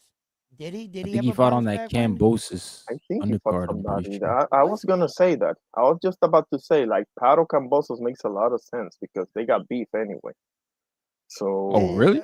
To see who yeah, the best Australian is. yeah. Trust me when I tell you they got beef down there. Yeah. So um, yeah, I mean run that shit and then whoever wins, if Paro comes out of that one, then maybe it'll be El Paro. But right now, either unify or run it back with Puello because that was a tough ass fight, bro. Right. My Right. Right. goodness. I mean. Well, That's pretty much it, bro. And my boy Xander's gonna show up and show out. I'm nervous as hell because I know Chino Garcia ain't no fucking joke at all. But nah, Yeah. it's my guy, bro. yeah. Yo, check it No, out. for Right. real. I was hearing you say some of the potential opponents for Subria Matias, and I noticed when you said Gary Antoine Russell, you said, "Ooh, I don't like that fight. Like it would be a problem for Subriel." I guess that's the way I took it. But ironically, you know, Alberto Puello beat the shit out of him, and Subriel beat him. And Nah, he beat. Nah, I you're don't right, know. but triangle theories Yeah, try. I'm not boxing. gonna It go don't with the. work that way. I'm that was that. Let me get there. I know that triangle theories don't work. I get it. They don't work, but that's why he's getting that little reputation of the boogeyman. Supreme Matias has been known to turn great boxers into runners and grabbers. Alberto Puello is Mm, Supreme Matias' toughest test. By far, I think Alberto Puello was the best there. Okay? And I think he would have yeah. gave Teofimo Lopez a real run for his money because he's such a boxing technician. In order to go in the ring and take that away, what you're good away from the opponent, that's got to be commended. The problem is that Subriel fights this kind of style that it sometimes is not pretty. It doesn't look boxing savvy, but Yeah. make no mistake, he is elite. I saw how many times he made Alberto Puello miss. I saw how he was making Alberto Puello fight off instinct and reacting. And Alberto Puello never turned into Alberto Puello. And I had to recognize that part. I was like, why is Alberto not? And then he tried to get on his bike. Then Subir shut him down again. Then he shut him down again. Then he put him in awkward situations. And I was like, wait a minute, what am I watching here? I'm Hmm. watching a man get the best part of his get taken away. He shut him down. He shut him down. Who had to change their style? Subriel looked like the Subriel in there. He looked like himself. Did Alberto Puello look like himself? That's when you got to Nah, start he didn't. recognizing his brilliance, Subriel's brilliance. And then people are like, oh, Gary Anton West will be a tougher fight. I'm like, really? You think so, huh? I'm I looking at said, the styles, more yeah, than anything because I think, yeah, I think they will slug it out. Go ahead, brother. Sorry. No, it's fine. I didn't mean to cut you off either. I was just wanted to say that, in my opinion, right, Puello, I don't know that Puello has the power because that style that Matias brings. As much as I love the pressure, and to me, he's more defensively responsible that people want to give him credit for. I To believe be so. honest with you, and I also appreciate the fact that for once he didn't start super slow in his fight. Also, so I do Right, appreciate that also. So, right. but beyond that, I mean, I think that Gary Anton is the one guy that has the power to keep him honest. Mhm. Because uh, Yeah, Puello that's didn't really bring that to the table.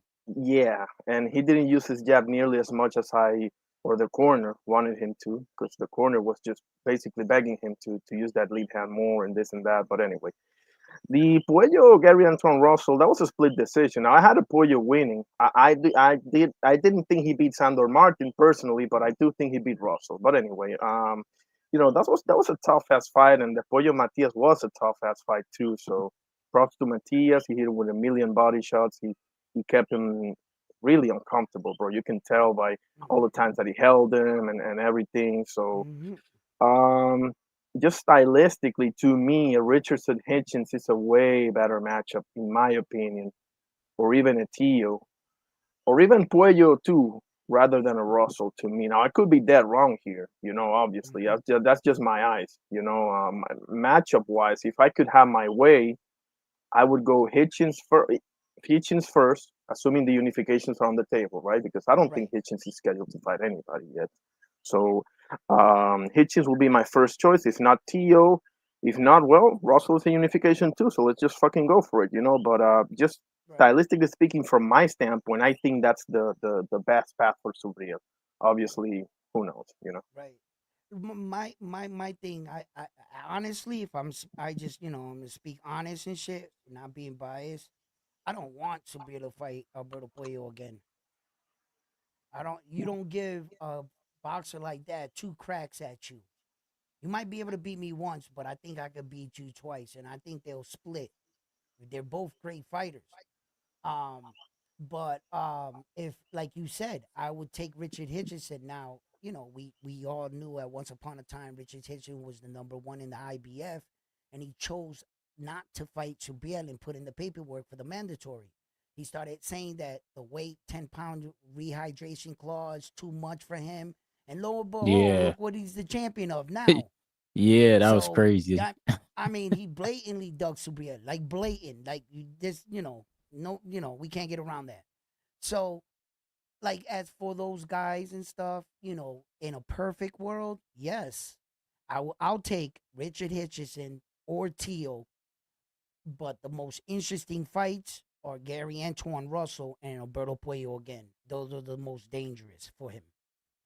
I Mhm. would rather him fight Richard Hitchison like that and Teal. I would be more comfortable with them than going against Alberto Puello that has experience with you now. He knows what you got, Subriel.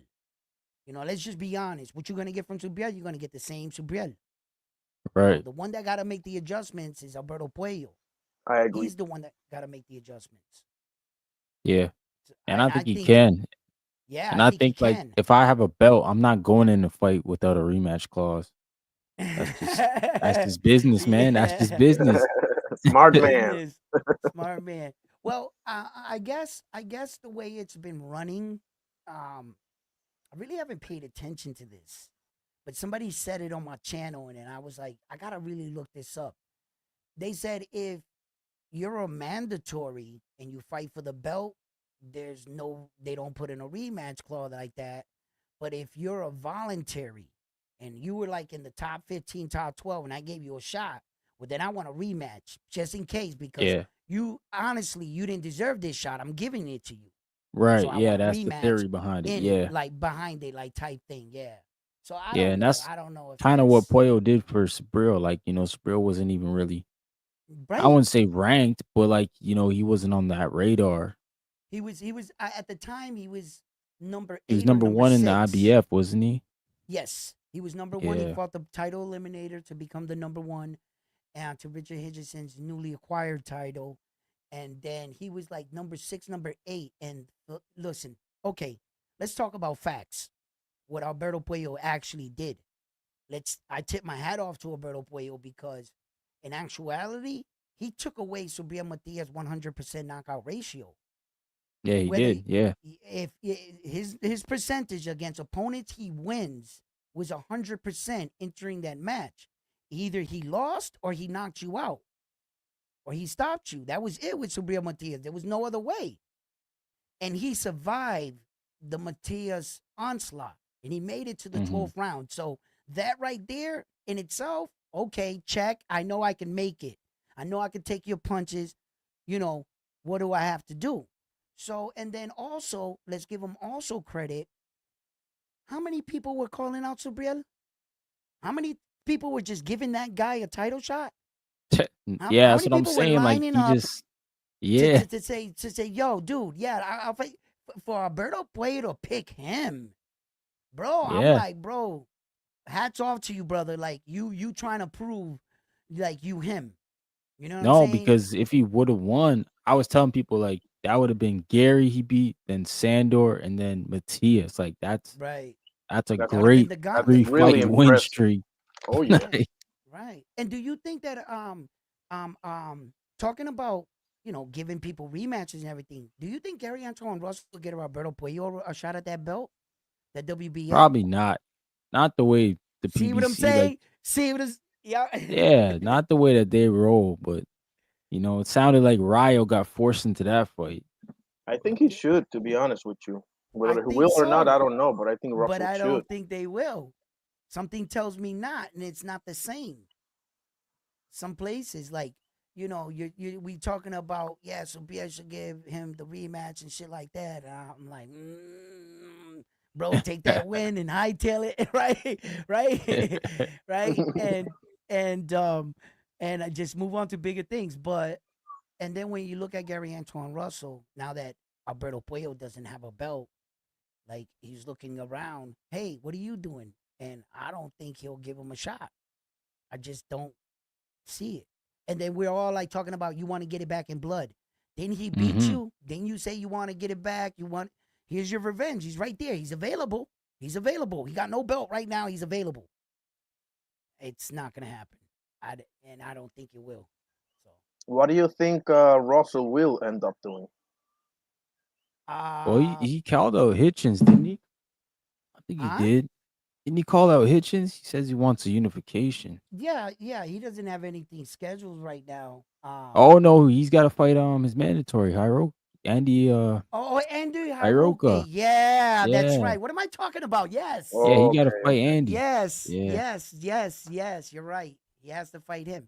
Hey, that's a tough fight. That is a tough fight. That's a tough fight. Andy's a I don't puncher too. I don't think Andy's just this walkover type dude. So uh I like that fight. I want to see that fight too. Um Yeah. and it's just like a lot of these young guys that are coming up now. Abdullah Mason, he's about to compete. Is Sam Notes for the 135, right? Yeah, that's in the Yep. November card, I think. Yeah, and this That's this crazy. That's gonna be the opener probably on that right. card. So we're about to have. Hopefully, it's going to be one of them, Medulla or Sam Notes. They're going to be a new champion. Then you Hmm. got Xander Zayas going for his first belt, and Hmm. Perez. Either one, they're going to be a new champion. Either way, you know what I'm saying. So we're going to get some new champions, some new blood, starting to come into these divisions. You know what I mean? It's remarkable. Raymond Murataya too. Yeah, yeah. It's remarkable. We're going on like what, our third wave of talent, and Tank Davis ain't fought none of them. Yo, man. I None of them. mean, that's what None of Tank them. Oh, is, bro. I just, yeah, man. I don't even. it's not Now looking it's good, bro. It's I not now don't it's even looking like good. ask him to fight these guys no more because he does what he now does. it's Yeah. like, yo, Tank, fight Abdullah. Like, bro, you want your fucking uncle at 30 years old to fight your fucking nephew at 19, Yeah. 20. Is that Mm-hmm. what you want? Is that's we're gonna take him to fight? Because his era, the middle era, he ain't fight none of them. Let me And now say we this. in a Let, let, new let- era. let me say this also. I love what you just said, right? And these young fighters need to be careful, bro, because I think some of them are being run into the ground. And what I mean by that is people got Moses Itama number one, bro, and he's what 20 years old. Right. So Yeah. you need to watch out here because you're setting him up to go after one of these killers, right? One of these, I don't know, whoever, Caballero, Parker, one of the big three, whatever. Nah, they And doing worse. They want him to you're fight Usyk. yes, I heard that too, and They I'm like, doing okay, if worse. you want him, if you want to end his career before he gets started, I mean, go that route, sure. But some of these dudes gotta be careful because I fear that for Zayas when people were calling for the Fundora fight after the Teixeira fight, bro. They were calling for a Fundora fight. I'm like, guys, let's pump the brakes here, bro. Like, Yeah. I don't wanna. I know he's the goods, I know it, but right now, bro, let's chill out, cause otherwise, he's gonna. I don't know, man. Some of these young dudes, bro, they really gotta watch it, bro, because you got at least a decade ahead of you, bro. You don't need to rush anything, and I just want to say that. Yeah. Yeah. Yeah. Yeah. Tama, Yeah. yeah. Next month we gotta see how he looks against Dillian White. Like my man David Garcia said. Yeah. Fighting Right. Dillian White, former champ. If he That's a can't good stop opponent. him, then keep him away from Usyk, man. I was It's thinking Fabio Wardley, but Dillian White is actually probably a better opponent. I yeah. was gonna say Wardley's dangerous too, man. Yeah, Then yeah, body no, I no. At think this shots. at I this think all of point, Wardley's wins have been by knockout. listen, Moses just gotta Most of throw an them by body uppercut. shots, right? Li- I'm Huh? sorry. Ryan, most of Was those wins by Warley were by body shots. Oh hell no, he slept Justin Hooney in what that Well, not the 11th round last. when he was losing. You're No, no, He talking I'm about losing the saying. Fraser whole Clark. fight. You're talking about Fraser Clark. Oh, the Frazier Clark one was crazy. He broke that guy's jaw. Oh yeah.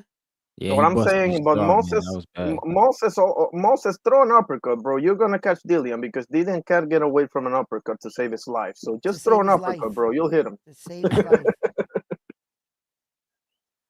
He's right. Tyson Fury, Only Povetkin, AJ, you name it, bro. Everybody slept that dude with an uppercut, bro. With an uppercut. Right. He just leans in. You're right. You're right. You're right. nah. I think Moses Atama's just like you said too early, man. He's in the Too heavyweight early. division too. Like Don't that's hurt a him. Don't man's hurt him. He's division. doing good. Yeah, he's doing good. You know,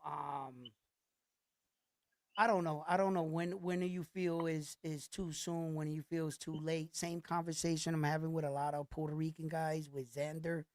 I got half Hmm. my guys saying it's too soon. It's too soon to put him in with, the top of the 154-pound guys.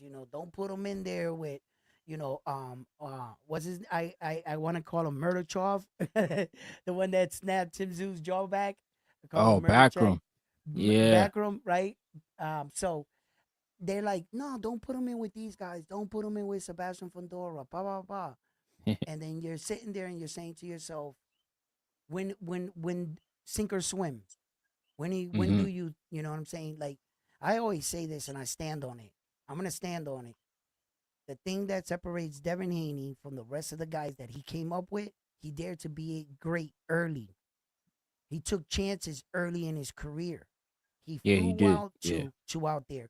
When they asked Tank Davis, "Hey Tank, why don't you fight George Camboza for those three belts?" You know what he said? Tell George to vacate those three belts and come He over said, here and I'll "Keep the fight him. Hell belts." no, I'm not going over Yeah. there. He said, no way I'm not going over there because people are scared of getting Yeah, robbed. Devin went there twice, bro. Not once, That's but true. twice. Yeah. Yeah, And that's commendable. And they were trying to hold his dad out in the last hours. They let his yeah, dad that into was the the first country, one. I all remember that. mind fuck games. You know what I'm saying? Trying Yeah. to play with the young man. He had to keep it together and go in there, and it's not easy to do. So, when do you say is But do too you know what early, the too thing is late? with Zayas? In particular, in Zayas' case, you know what the big thing is, from my point of view, Yep. is the division, bro. Like, Yeah. that Yes. division is smoking hot fire. So Bunch of great Oh you yeah. whites in take it that water. Oh yeah. right. So you gotta take that into account when it's Zayas. I don't know about Moses. I don't, because that's not such an easy question to answer, right? As much as I say, Right. it's too soon, whatever. Well, if you come back and ask me when is it the right time, I wouldn't know what to say. I'm not sure. I mean, let's see how it does with Dylan White, then we'll see where we go from there. Definitely. Listen, bro, Dillian White at this point of your career, win over him. How in God's name does that merit you a fight with Usyk, bro? Just on logic alone, no way, bro. If you're talking about a Caballel or even a fucking Big Bang, whatever, that's something. But Dillian White at this point, nah, bro, it's not good enough. So No. Xander, bro, Xander's 22 and he's in the toughest division in boxing. So that's Yeah. that's where I'm coming from more than anything. Yeah. Yeah. It went But I think like Yep. Go ahead. that division has a chance to be like back in I want to say the early 2000s when you had Oscar, Trinidad, Fernando Yeah, Vargas, Ike yeah, no kidding. Corte. Like Yep. there's a lot of guys who can beat each other there. And as long as they all fight each other, they should all have great careers, man. They give Yeah. us fights we can Cottos. remember. But Ah, they gotta there's mix a it up. It yeah. sounds like a lot of like Turkey said, nobody's really calling about Backroom Mill. Yeah. Nobody wants that smoke. And you know what I made think it so Lubin. bad? I think Lubin's the one that's the mandatory for him, if I'm not mistaken. Mm, Erickson Lubin is the mandatory for the IBF for Backrooms belt. He is. he He is? is the Okay. mandatory. Yes. And for the WBA is um, Abbas, Abbas, Abbas. How do you say his name? The mandatory? Yeah, Mm, no. For the WBA, Abbas? Abbas. Yes, I just can't say his name right or whatever. He's for the WBA, and then Xander Zion is the number one for the WBO, and then right. um uh uh BC, Sergio we got Bakra Virgil's the BC. Boachuk, yeah. Barachu. Yes, he's the one for the WBC. I just can't remember their names and pronounce. I'm sorry, guys. Sometimes I get No, that's fucked up fine. with the That's fine. names. I I'm got that sorry. problem all the time. Get me to Yeah. say a Thailand fighter's name, and I'll be like, nah, Man, man, screw Russian this. made fighters, man. I've Um, been working on this for years. listen, Trust me. Trust listen. me. But in the Trust me. WBA, they got Joanny Teles as interim though, so I don't know how that's gonna work out. Because obviously Bud's not gonna be there. But Right. And that's what made the 154 so dangerous at one time too. That even Bud Crawford was there Right, for yeah. Xander. Like I was like, he's no, don't fight that man, please. Please don't ruin my fighter, you know? I So saw you yeah, talking man. about Boots and Madrimov, bro. I think it was Ryan, and yeah. I mean, I don't know what Boots' first fight is gonna be. Maybe you guys know or heard something, but I don't think Madrimov. If I'm Madrimov, knows no way in hell I'm taking that fight because 0-3 is a death sentence in boxing, bro. Yeah, you're right. Majimov does need a win. Yeah. But Albeit against three undefeated freaking studs, right? Bud, Virgil, and Boots. You know mhm. that's a death sentence. You know it. So just get your hand raised first, and then we can talk. Hey, you guys Yeah. saw how Sebastian Fedora beat the shit out of Tim Zoo and made him no mas, right? Yeah, that was crazy. Hmm. And Tim Zoo's a tough man.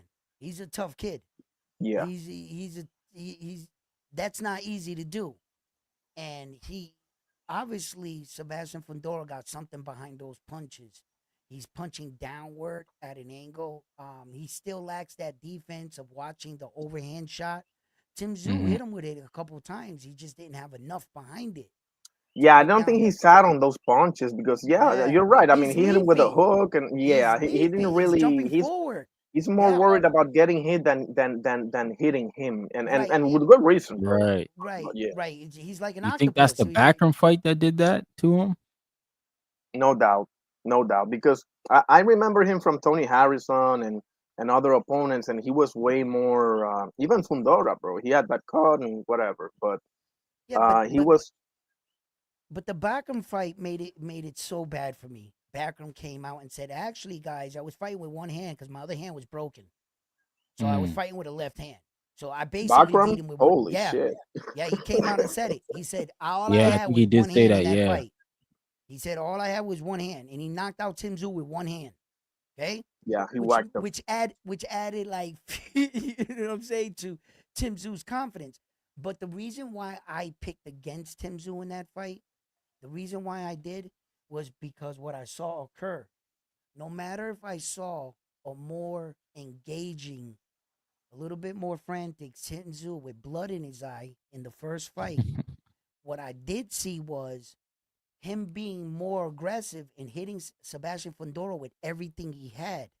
And even though he had the most pressure and he hit him with everything he had, he didn't drop him. He broke his nose, Yeah. but he didn't really hurt him like that. And this guy kept coming forward, right? So when you had a guy in Tim Tszyu that was willing to take the most highest risk, throw the hardest punches he could because he wanted to stop this guy now because he's bleeding profusely, right? He Hmm. couldn't do it. So when I was watching that, I looked at it and I said, he can't beat him. My brother said, why? And I said, because Sebastian Fundora is durable. I said, you're going to have to hit him in that button like Right. Mendoza did. I said, but he's durable and he's long and lengthy.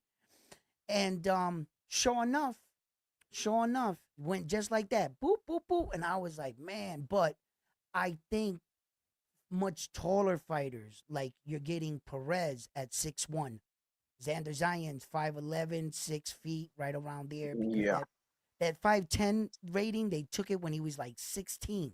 Remember, like, Xander is the youngest boxer ever to be signed by Top Rank, 16 Yeah, years he old. is, man. yeah, I 16. remember Yep. that.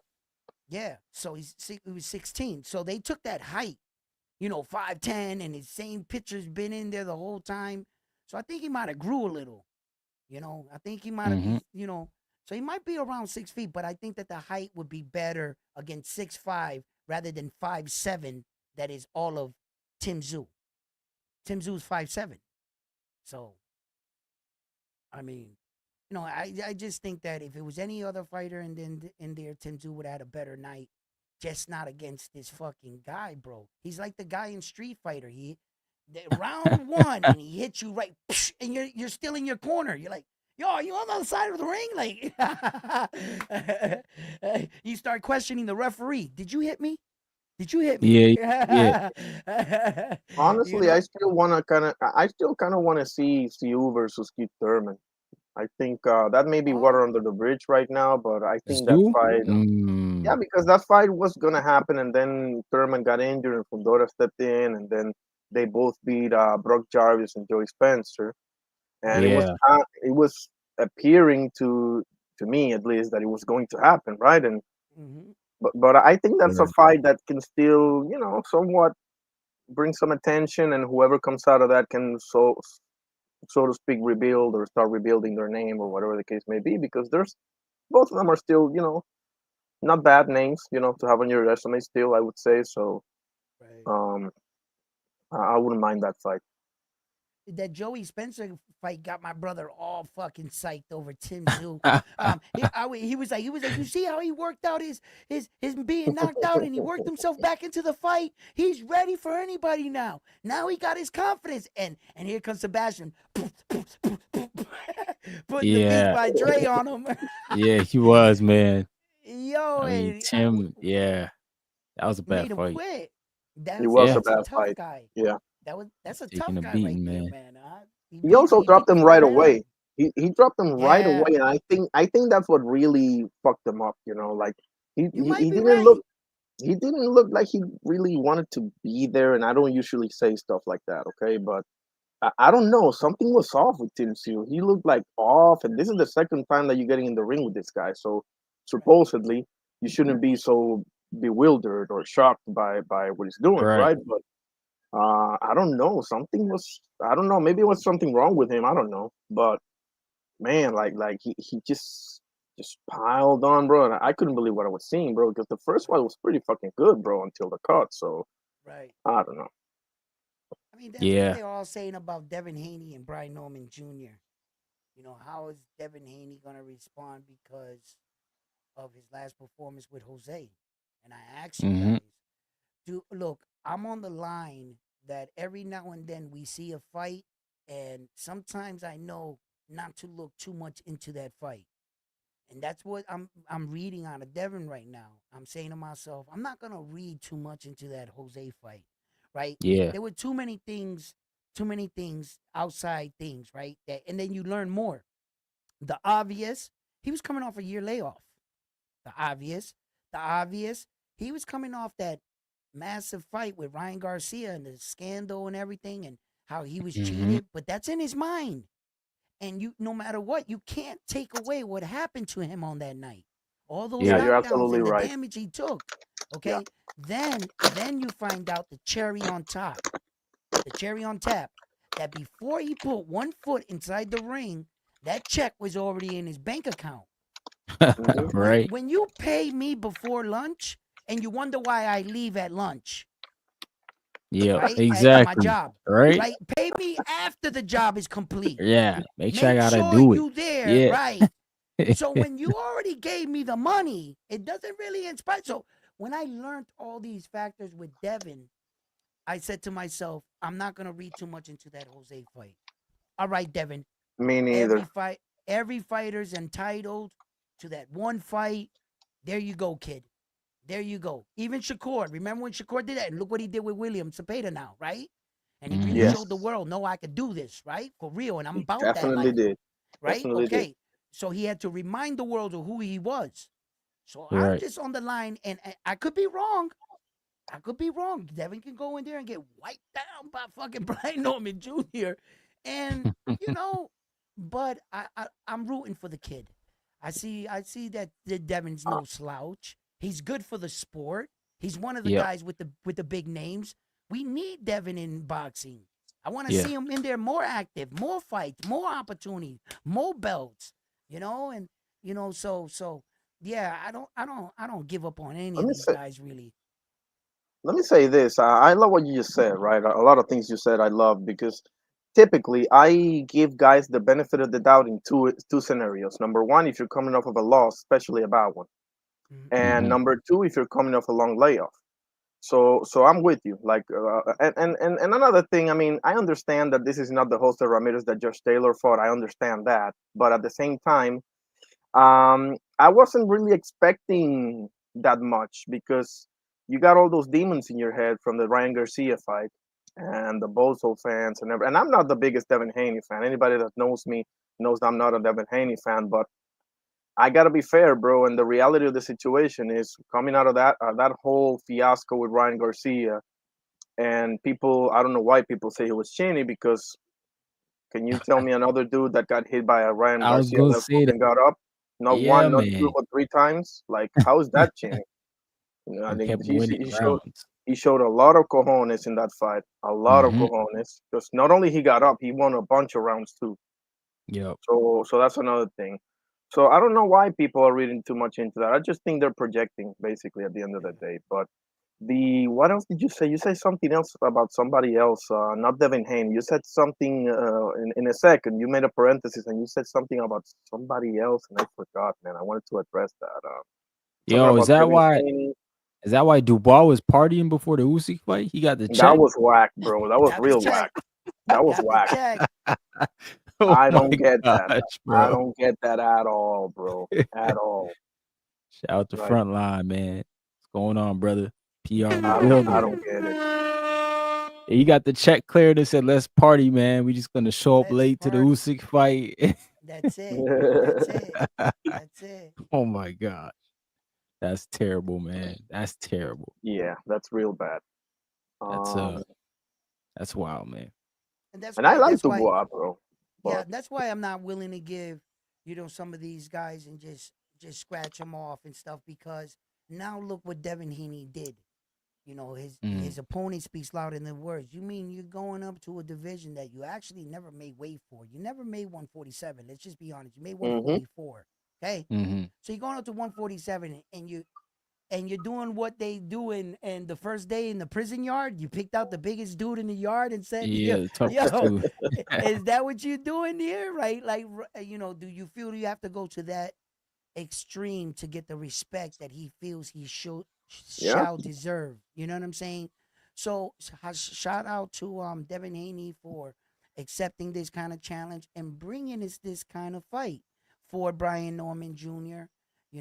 And for yeah, us and for the fans. So I Mm-hmm. respect it all day. You know, and all this shit about Devin's gonna try to talk his way out and this and that. I'm like, bro, I don't think so. I don't strike Devin Haney as that type of man. I think if he made the fight and he signed the contract, then he wants to fight you. Let's just be honest. I'll see you at the fight, Brian. And he's Let's just fighting a dude that just that literally almost killed somebody in the ring. Yeah, no. Oh, He hit Jin that. He hit Sasaki. Jin.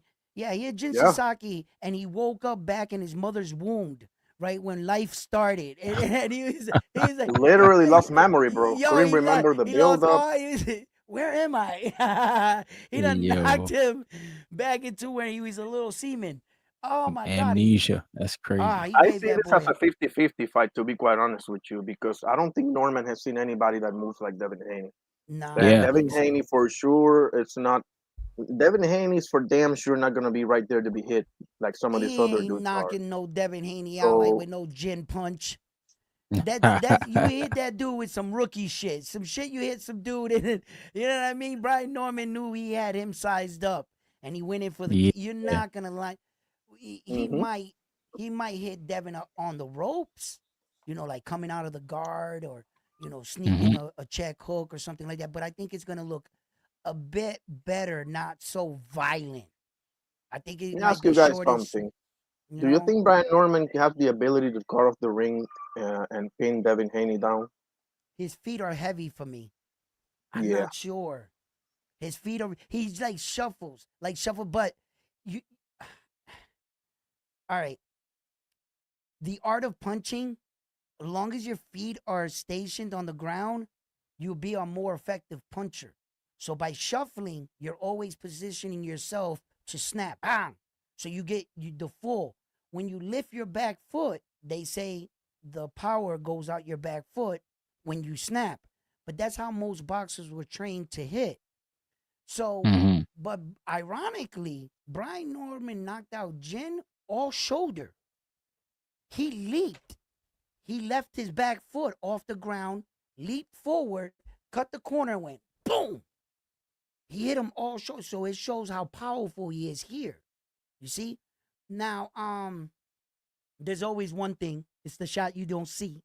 Devin Haney Yeah, got for power. sure. Yeah, I don't stop this myth. He's pillow fisted. Stop it. Right? He's 2 fight from being 50% of knocking half his opponents out in his record. He's 2 people away. The other half he knocked out, the other half he didn't. Now that he's getting bigger, yes, he's less favorable now of knocking people out. But I do remember at the closing bell of that Regis Progress fight, when I looked at Regis Progress's face, he looked like he had kisses all over his face. It looked like a girl took a and was going like this, all black and blues everywhere. He was bubbled the fuck up. I remember that. So I Yeah. said, Devin has to punch somewhat hard, enough to be a fucking have 4 belts.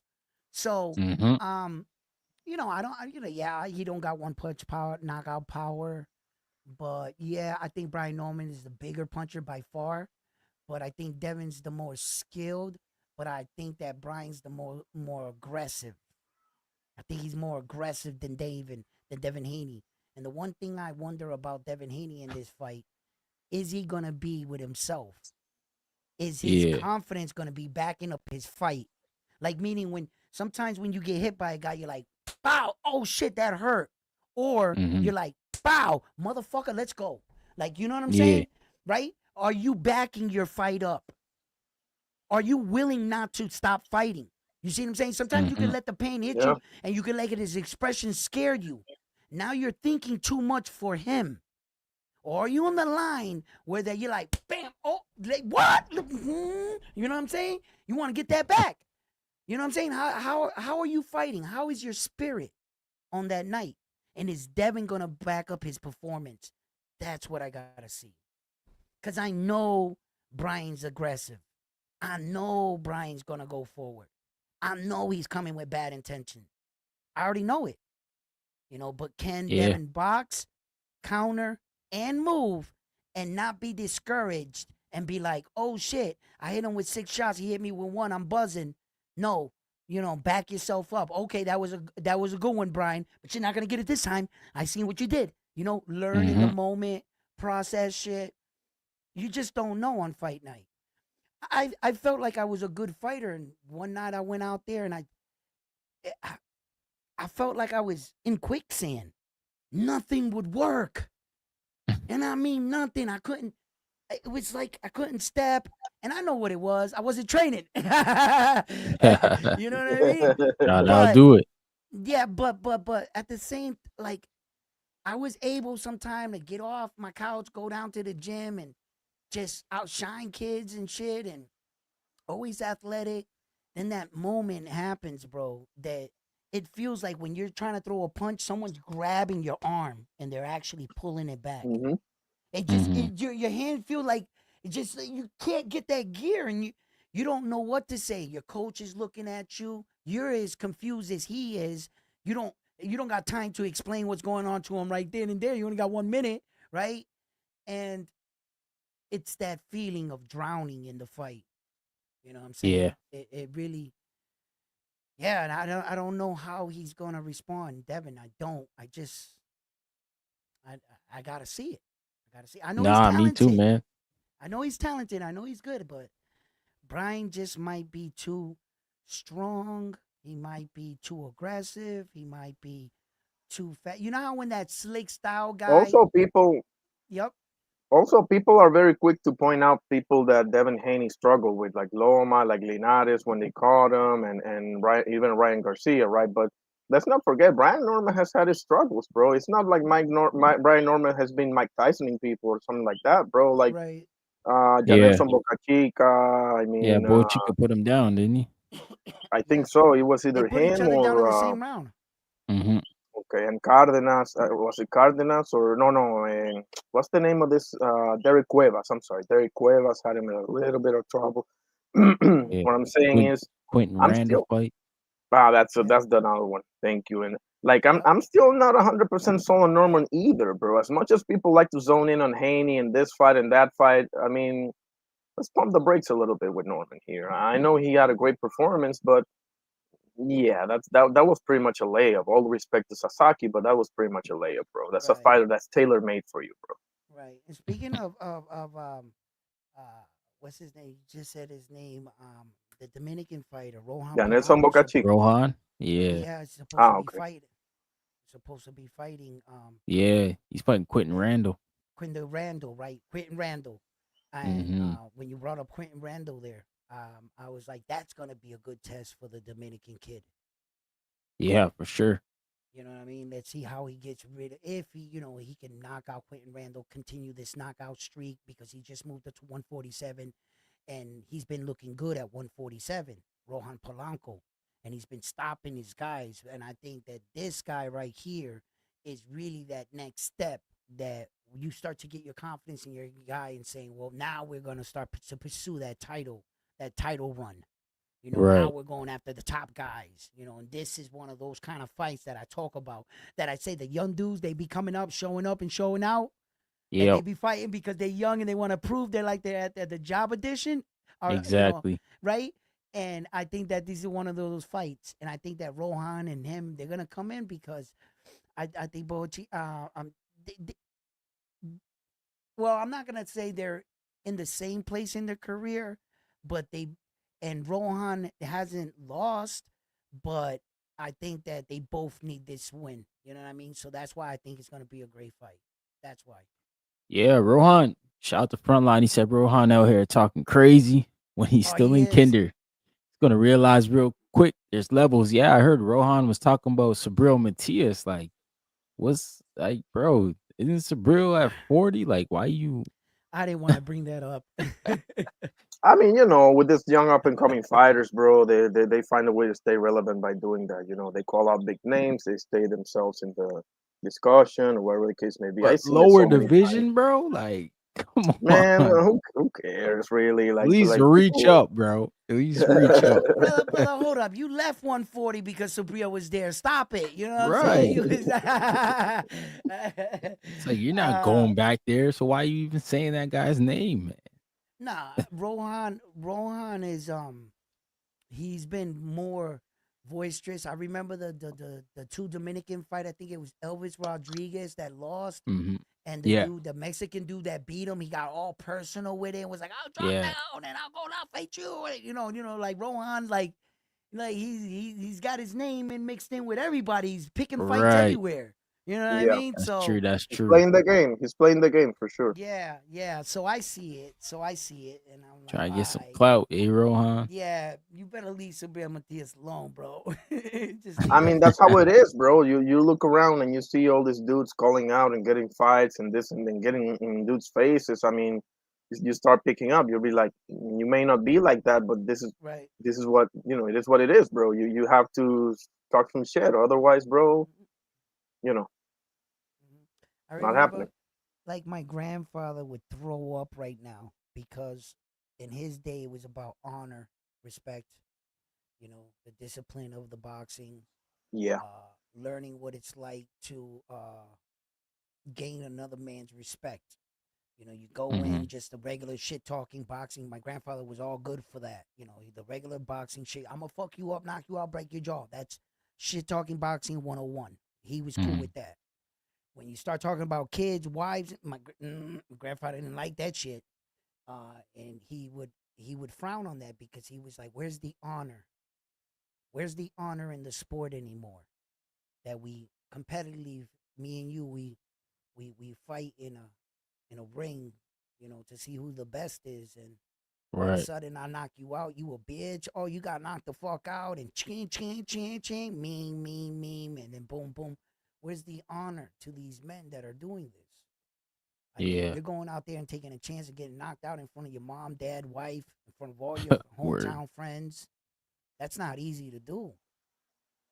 Where's the Well, respect? the reason why, and I'm with you, bro. My father used to say the same thing when people back then were different, bro. Like Yeah, I'm with you, but the reason why they do it, bro, is because the more assets you put on seats, bro, the more dollars go to your account, bro. It's that simple. So right, if you can generate drama, fake or real or whatever the fuck, that people see guys like Conor McGregor, people see guys like AB, like and not to say that they weren't skilled, but their marketing, bro, is what got them to the moon. Hmm. So you can't help but to look at that and be like, man, like, could I do that? Could I, like, I'm trying to put myself in the devil's advocate, so to speak, right, because right, right, I'm with you, really. But right. on the other It's just hand, like like, it's just it's like like the the old business guy. side of it. Go ahead. Okay, sorry. It's like the old heads, right? Chris Eubank Jr. His son smacked Conor Brand with the egg, and his father Yeah. did not like that. Yeah. Yeah, Senior thought that that's was He true. didn't like disrespectful. that. He said Yeah. no, that was disrespectful. That's no honor. Hmm. Those kind of Hmm. men. He didn't find humor in that. They try to, Yeah. he's okay with I'm gonna fuck you up when I see you. Blah blah blah. Shit talking. Boxing 101. We're all of us are okay with that. You start taking eggs out, smacking them. Your wife is this. I slept with her. Fuck you. Yeah. Blah blah blah. Your flag this. Whoa Yeah. whoa whoa whoa whoa whoa whoa. They would not fly for that shit. Those Having a viral moments now. yeah, having your I'm kid with in you, the bro. hallway where you're fighting. My father would have went bananas, bro. I'm trying to No, Yeah. tell you you. didn't touch those lines back then. No, no way. No way. No, You no, come couldn't. on, bro.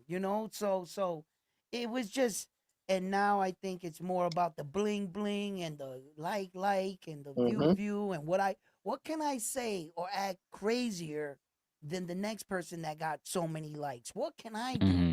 And it's like, come on, sometimes some of It's a these things vicious are coming cycle, out. bro. It's a Some of vicious it's cycle. coming out fake. They don't even. Hmm. Yo, when I see you, I'm gonna fuck you. Nobody believes you, bro. Nobody believes you. You ever see those fights, those moments when he's like, Hmm. "Well, when I'm done with you, you're gonna retire. Don't laugh Yeah. at Yeah. me. Stop laughing. Hey, stop laughing." You know what I mean? Yeah. The guy doesn't even believe it because he's forcing it. It's not. It's disingenuous. You know what I mean? Hmm. It's not authentic. You know what I mean? So it just be yourself. And I think that some of these fights, but yeah, regular shit talking, maybe a slap or a little bump. I'm cool with all that. But like I was Hmm. talking with Ryan, like when is too far, too far. When you throw a dolly through a window and you bust glass and everybody gets, Yeah. you're getting hauled Yeah. off in cuffs. Is that too far now? Like when is too Yeah. far? So I mean, I'm with it. You know, if you don't like what we say And in something's boxing, gonna change the happen one channel. day, bro, because you can't fuck with people like that. Like, and people in the No. West are got it, and I'm from the West too. Everybody Yeah. here is from the West. Like, the we got a little bit wrong here because the rest of the world don't play by your rules. And what I mean by that is, Right. like, as much fun and playing around and whatever with like you're saying, right? Like with people's families and nationalities and religion and this and that, things have pretty much become a game in the West. That's not the case for the rest of the world, bro. So when you get a Eastern European in front of you, or you get some of those who maybe an Mm-hmm. African or an Asian, like, and you fuck with them like that, I mean, bro, let's be honest here. Yeah. Police saved Conor McGregor's life, bro. Otherwise, Yeah. otherwise, Khabib's team was gonna, you know what, right, unalive him. Yep. So you can't fuck Nah. with people like that. And so They I just feel like something's gonna happen one day, bro, because it's a Yeah. bro, cold. something already happened, bro. You don't remember when Khabib jumped out the octagon at Connor's team No, and no, bro. started That's what I'm kicking saying. them? That's Yo, what I'm referring to, bro. Yeah, Police but saved Connor's life, bro. Literally these saved Russian Connor's dudes life. were waiting outside of that thing in black yeah. Mercedes Benz with the tents and them Yeah, little things that you screw Little on at the mafia. end of, Yeah. you know what I mean? Like, you know what I mean? They was coming at that boy. bro. When Yeah. Don't. Khabib beat McGregor, when Khabib, let me just say this one last thing. Yep. That when Khabib Mhm. beat McGregor, bro, footage from Dagestan, which is where Khabib is from, right? There were Yeah. folks with masks on, holding AKs, bro, and shooting to the sky, bro. Yeah. I'm not playing That's when how they were much it doing. meant with him.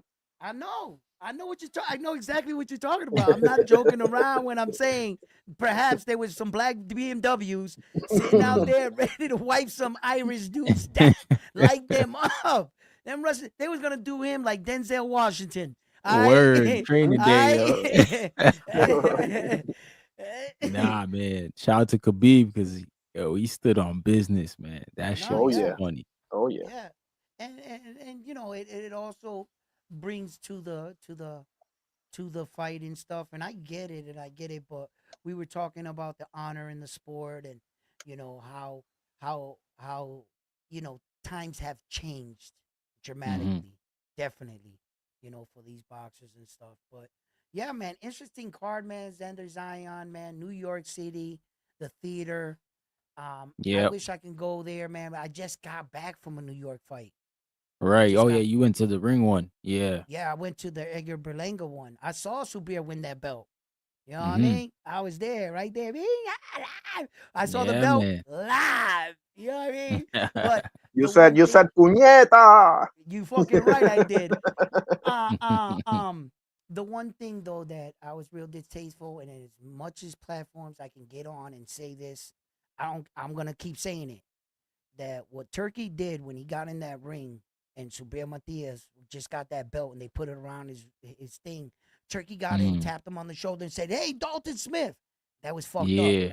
Subir Matias needed that moment when he just won that belt to say all his hard work. Let me thank my God.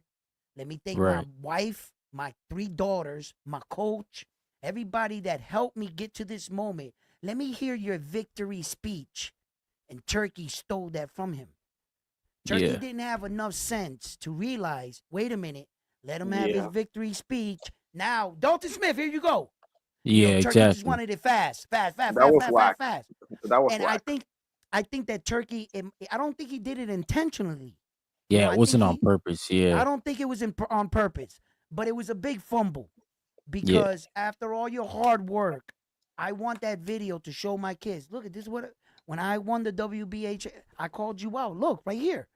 They Mhm. got nothing from him. No victory speech. No thank you, God. No thank you to my wife, my coach. Nothing. And they Mhm. No rushed him call out. out.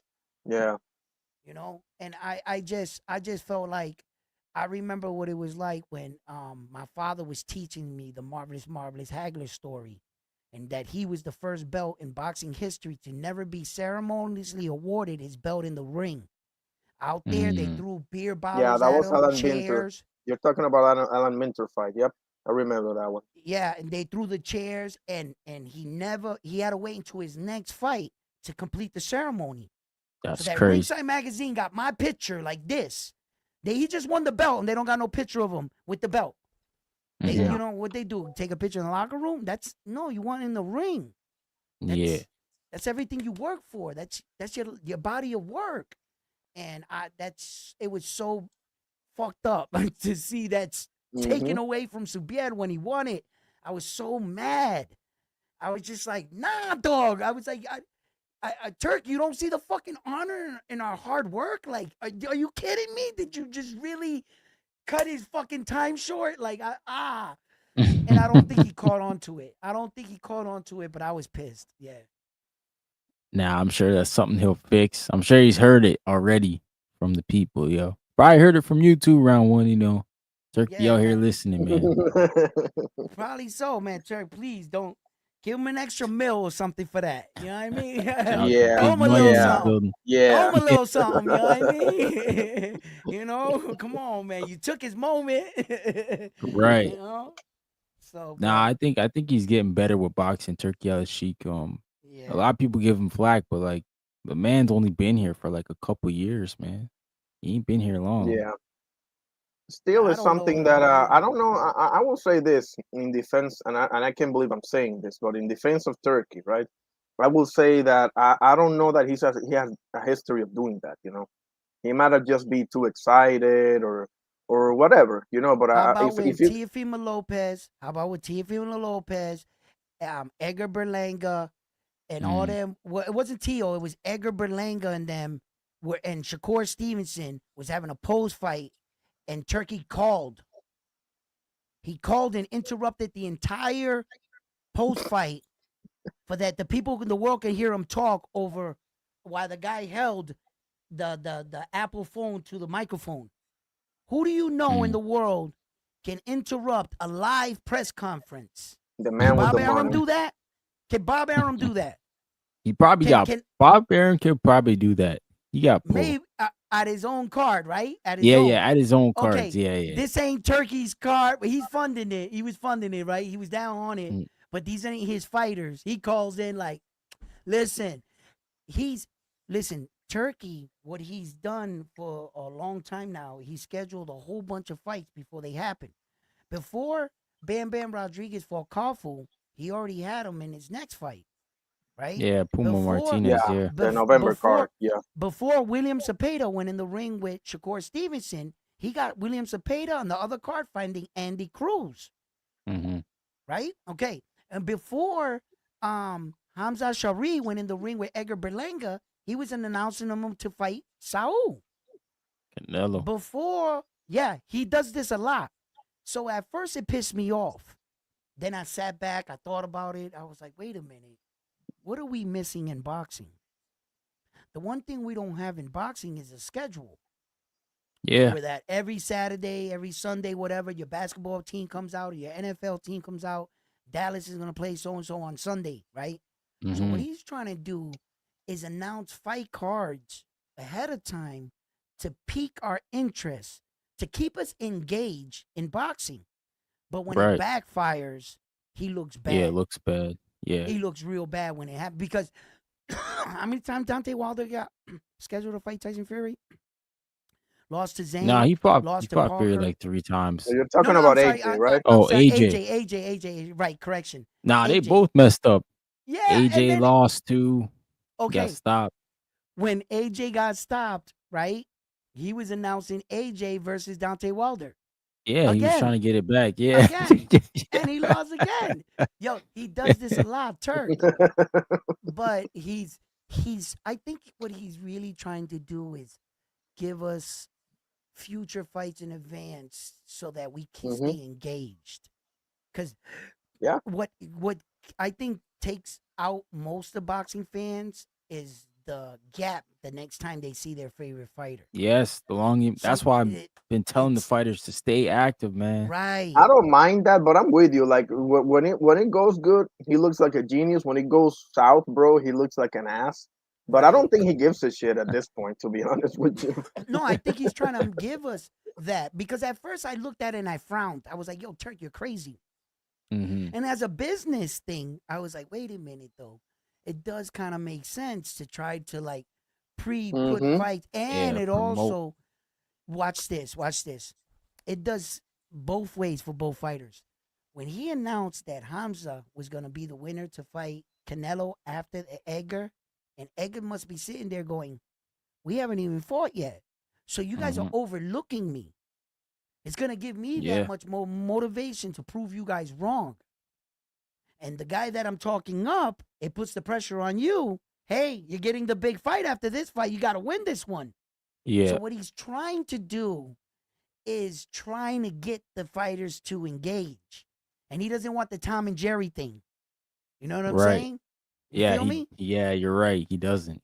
You see? So I think the disrespect there to also show that one guy is getting overlooked. Well, the reason why you're getting overlooked is everybody thinks, what are you going to do about it? Yeah, we Go out don't there think and you're gonna show us. lose. Yeah. Go out there and show us. Right. Play spoiler. Be the new Buster Douglas. Mhm. Be that next guy that comes on and pulls off that upset. And that Turkey's basically disrespecting you right there so that you can show him. Edgar Berlanga had everything in his hands had he won that fight. Yeah. Yeah, he So all needed he to had to win do, that fight. right. But he was being overlooked. Now look why. Now it all works. This is why we overlooked you, because you're a bum kid, right? Right? And then the other guy is moving on up. You know what I'm saying? Mhm. So this is what the sport is about. It's about, fighting, disrespect. We're gonna say some shit. We're gonna put these kind of fights together. And I mean, this is all things that happen in boxing, man. But it's Yeah, exciting. It's exciting. It's it exciting is. to see. So Oh, for yeah, sure. These I big definitely You events. know, the Tom and Jerry reference, he wrong for that one, bro. That was my favorite cartoon when I was a kid, so he wrong for that one. yeah, but they did chase each other around, never caught each other. You Mhm. Yeah, exactly. know what I mean? Nah, I think that was a big facade. I don't even think he really cares about that much. I think like you said, when he just wants the guys to compete. Right. You know, a lot of people were looking like they were cruising in fights. And you gotta think like he's got a big network of people, important people, and they probably Right. have interest in it and they're like, yo, what the heck is this? Like, What are we it's watching? supposed to be boxing. Like, I thought you said you bring me to New York City, the best fight card. yeah, This is yeah, shit. This is yeah, shit. I see two little kids fight back at home better than this. Yeah, Okay? yeah, that was shit. Yo, yeah. it's crazy that he spent all that money on that night, got three freaking duds, right, for the three main Hmm. Right. events, right? And this 5'5" Japanese dude stole the weekend Yeah. with top Hmm. rank, with no top Turkey Island sheet money, just Vegas, just a Hmm. old regular card. And that's Hmm. what they was talking about. When he got dropped, got back, knocked the dude out. They both slugged it out there, him and Roman. Saved the weekend of boxing. 5'5" Yeah. Japanese dude. And you mean to tell me you gave Teofimo Lopez how much money? You gave Ryan how? You gave Devin how much? You gave Rolly what? Yeah.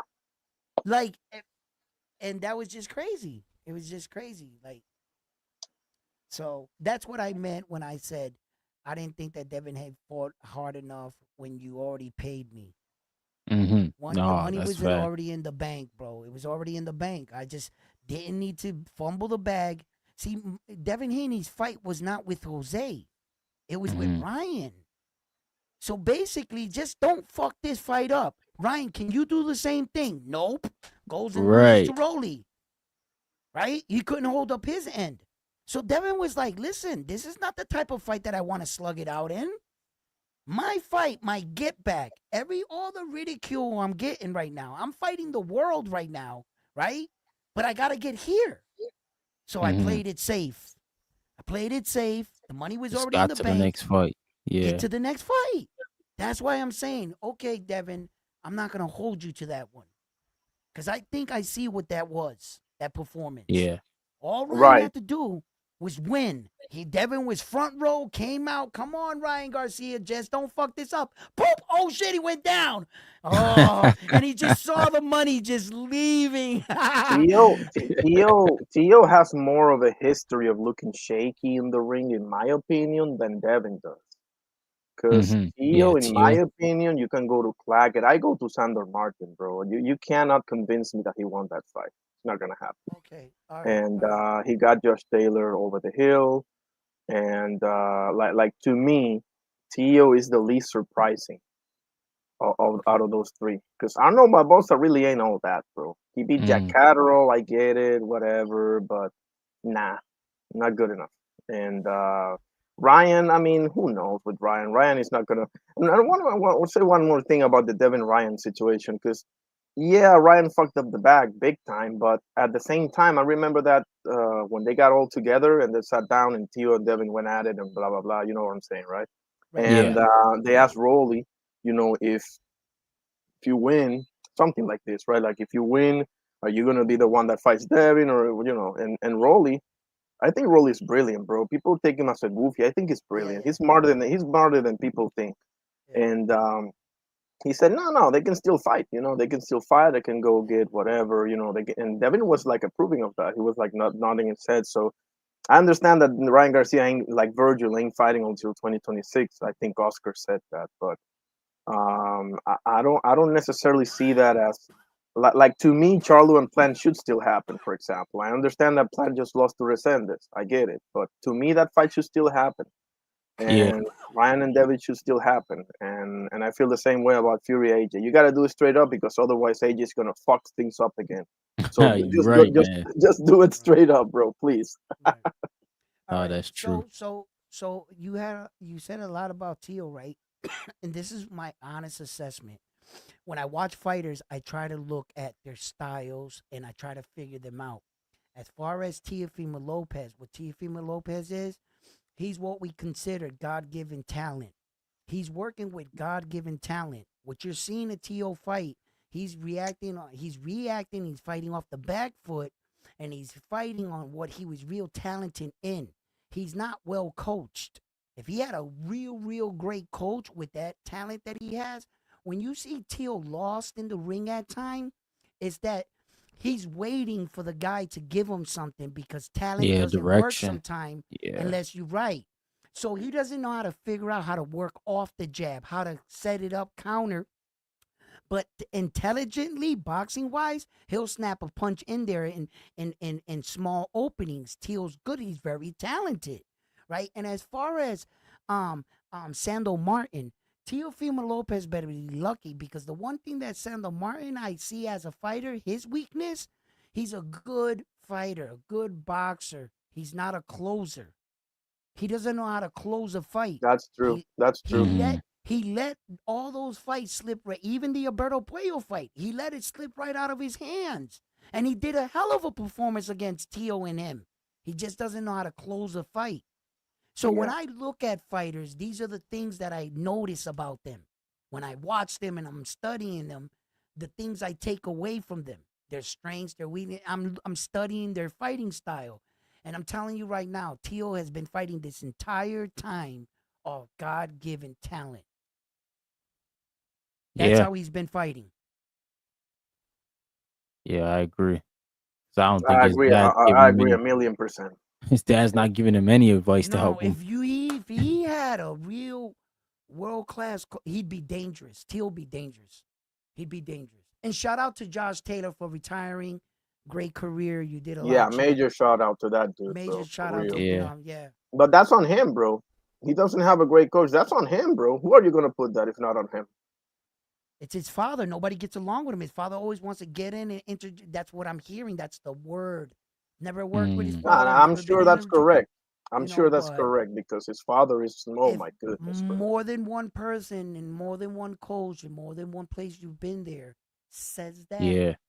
when the microphone is off and I'm not recording and I'm talking to some of these fighters and it's just shit off, and there's a little same pattern with his pops and not getting along and not wanting to let the full control of his son go. And Yeah. then after they just taught Tio that, he's over here fucking it up, like undoing what we just taught him, like, Yeah. type shit. Hmm. And you can't have two coaches. You No, have you to can't. Nah, believe in Nope. your coach. The there's most only important, there's only one top dog. right? And Yeah, you gotta believe in your team. You gotta believe in what they're showing you is gonna work. You Hmm. gotta believe in it so much. You gotta stay the course. You know, and like sometimes some coaches would have it. You're gonna fight like this, round 1, 2, and 3. 4, 5, and 6. I need you to pick it up this, this, and this. Mm-hmm. Here, when we get the fight here, this is when we attack. Yeah. This is where our moment's gonna be. This is where we work. We did all of that to get them here. Exactly. That's boxing. That's strategy. That's reading your opponent. Understanding that you might be in for a long night. Allowing nature to take its course.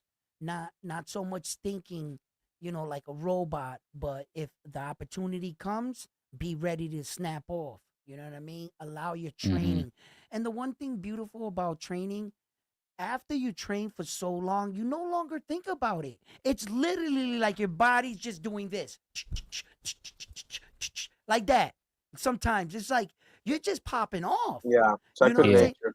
You ever been in a fight outside of boxing, like, and you were boxing it for a while and you were like in shape, and all of a sudden you fight with these guys, and I'm telling you, bro, I could step back and read him 2 or 3 moves before it, and if I would have allowed him to do it, he would have did exactly what I was thinking, like, right, and that's when, like, you're ahead, and there's levels, and it's when boxing's perform at its highest level, fucking beautiful, bro. Fucking Yep. beautiful. It is beautiful chaos, man. Is what I call Oh it. yeah, it's a beautiful dance, bro. Hell yeah. It's I call it chess with violence. Yes, Ah, sir. man, them knockouts never get old, right, guys? That Nope. shit does They don't. not get old. That shit does Never not get will. old. Never will. you know, I always wanted to see a good fight, a good knockout, and everything. So, but yeah, Nah, it's you know, boxing, man. I like a good chess right, match sometimes, though. When you see a guy dissecting another guy, it's right, right. you, you can And see it, that the it's other guy's seeing everything one guy's throwing.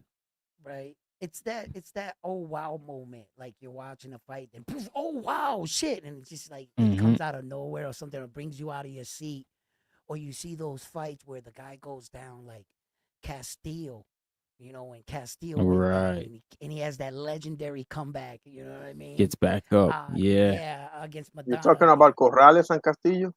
Yeah. Uh, uh, Yeah. um, Sorry, it's Corrales who went down. Yeah. You're talking about the 12th yeah, round, right? Of Corrales and Jose Luis Castillo. Yeah. Yeah. That was a That's yeah, good gotta be one. the Diego one. Corrales. Right, When right, That was a right. he good speed ass the fight. mouthpiece. Remember, he speed the Right, mouthpiece. right, right. And he went back to the corner and he watched it and he said, Bought some "Kid, I'm giving time, you one. yo. I'm giving you Yeah, one more round, kid, that and was you got to Goosen. do something." That was Goosen, If I think. the fucking Rocky Um, music came on, dun, dun, dun, dun, dun, dun, dun, dun, poof, like the moment is Mm-hmm. just, it was yeah, electrifying. Yo. There's been a lot of fights that really took me out of my seat when I watched some old timer fights and shit. One of a good old timer fights was it was a fun fight for me. It was a fun because they were so big. Was Ronnie Lau versus George Foreman? oh man, bro, Okay. I kid you not. I kid you not. I was just about to say that, bro. No way. I swear to God, I Yo, was just listen, about to say was Foreman and that Lyle. yo? They because the power punches that they were, and it was like Hmm. boom, boom, boom, boom, and the way George fell face first, I thought he was out. Yeah, Man. I thought he was out. that was a nasty fall, bro. I can't Yo, believe I he got thought up he from was that. gone. I thought he was out. Right, and he gets up, and then there's always Ike Ayabuchi Hmm. when he fought Tua. I love that one as a heavyweight, and there's just a lot of classic Bo fights. Holyfield, bro. I Oh, mean, Vando Holyfield on Oh yeah, cruiserweight. I really wouldn't good want to one. see uh, that guy in a dark alley. I just throw no, my no, but water. Yo, Holyfield take it. Bowl, Holyfield Bowl, bro. I mean, Yeah. my goodness. And I mean, He the was list a goes on and on, specimen. right? To me, you can't beat Hagler Hearns. There's no way to beat that, in my opinion. Yeah. But that's Best just me, you know. best what 3 round Uh, fight ever. best fight ever. Yeah. Period. End of story. Forget about the round. uh, um, listen. Look, I gotta remember the moment and the feeling I had. Right. It wasn't a big fight. It wasn't a like, but Diego Corrales was undefeated. Diego Corrales was tall. And here comes little ass Floyd Mayweather moving Yeah, up in division. I remember steamrolls him. Mayweather had those black shorts with the white line. Mm-hmm. George Foreman was commentator, and he was like, "If you don't know about this kid Floyd, you might want to get on board." And Floyd was like, and so I knew Floyd was fast, but he was fresh beating Mullick Boy there with the white dude with his wins weren't like that. So when he goes in, he's fighting him, right? I'm saying to myself, hold up. Diego Corrales is about to put little Floyd's ass down on the ground, bro. Diego was a true knockout artist. He's mad taller than Floyd. I said, how the fuck is Floyd gonna be just stinging him with these punches? They're not gonna affect him like this. Who had knocked down Diego Corrales before Floyd? Whoever put him down in a fight?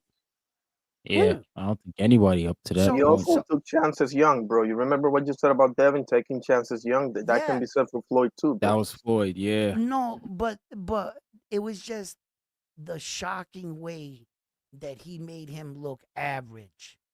And I was like, oh shit. And then when I saw Floyd beat up like Arturo Gotti, and that was hard to watch. At times I had to like turn my face and shit because of the massive ass whooping he was putting on these guys. And that's when you really like looked at Floyd and you said, damn, he's the bar. Like I knew he was gonna pass Roy Jones for that #1 spot during that time. Cause it was him and Roy Jones Mm-hmm. Jr. Roy Jones Jr. was in #1 spot, but once Roy went down and Floyd went up, he never let it go. Yeah, Floyd he was that never looked dude, man. back. He's fucking crazy. There's just so many fighters because Sugar Ray Leonard, he wasn't during my time, but since we got the internet and I can watch all his fights whenever the fuck I want, and I do, right? And I really go to appreciate Sugar Ray Leonard for the fighter that he was, So, um, Sugar Ray Leonard. He Yeah. still didn't yeah, beat no, Hagler though. He had a couple. He had a couple I ducking well, not ducking, but like he had a couple tactics Yeah, himself, yeah. yeah. rehydration Everybody clauses does. and stuff like that. Yeah, he had Everybody that. does. Yeah. He had that fucked up Hell shit with his no, eye. He my Who he fighter doesn't? fought don't. he fought he fought Who he fought too much with that eye. Crawford put in the rehydration clause, man? Who? Terrence Crawford. He don't put nobody in rehydration Oh, clause. Terrence Crawford.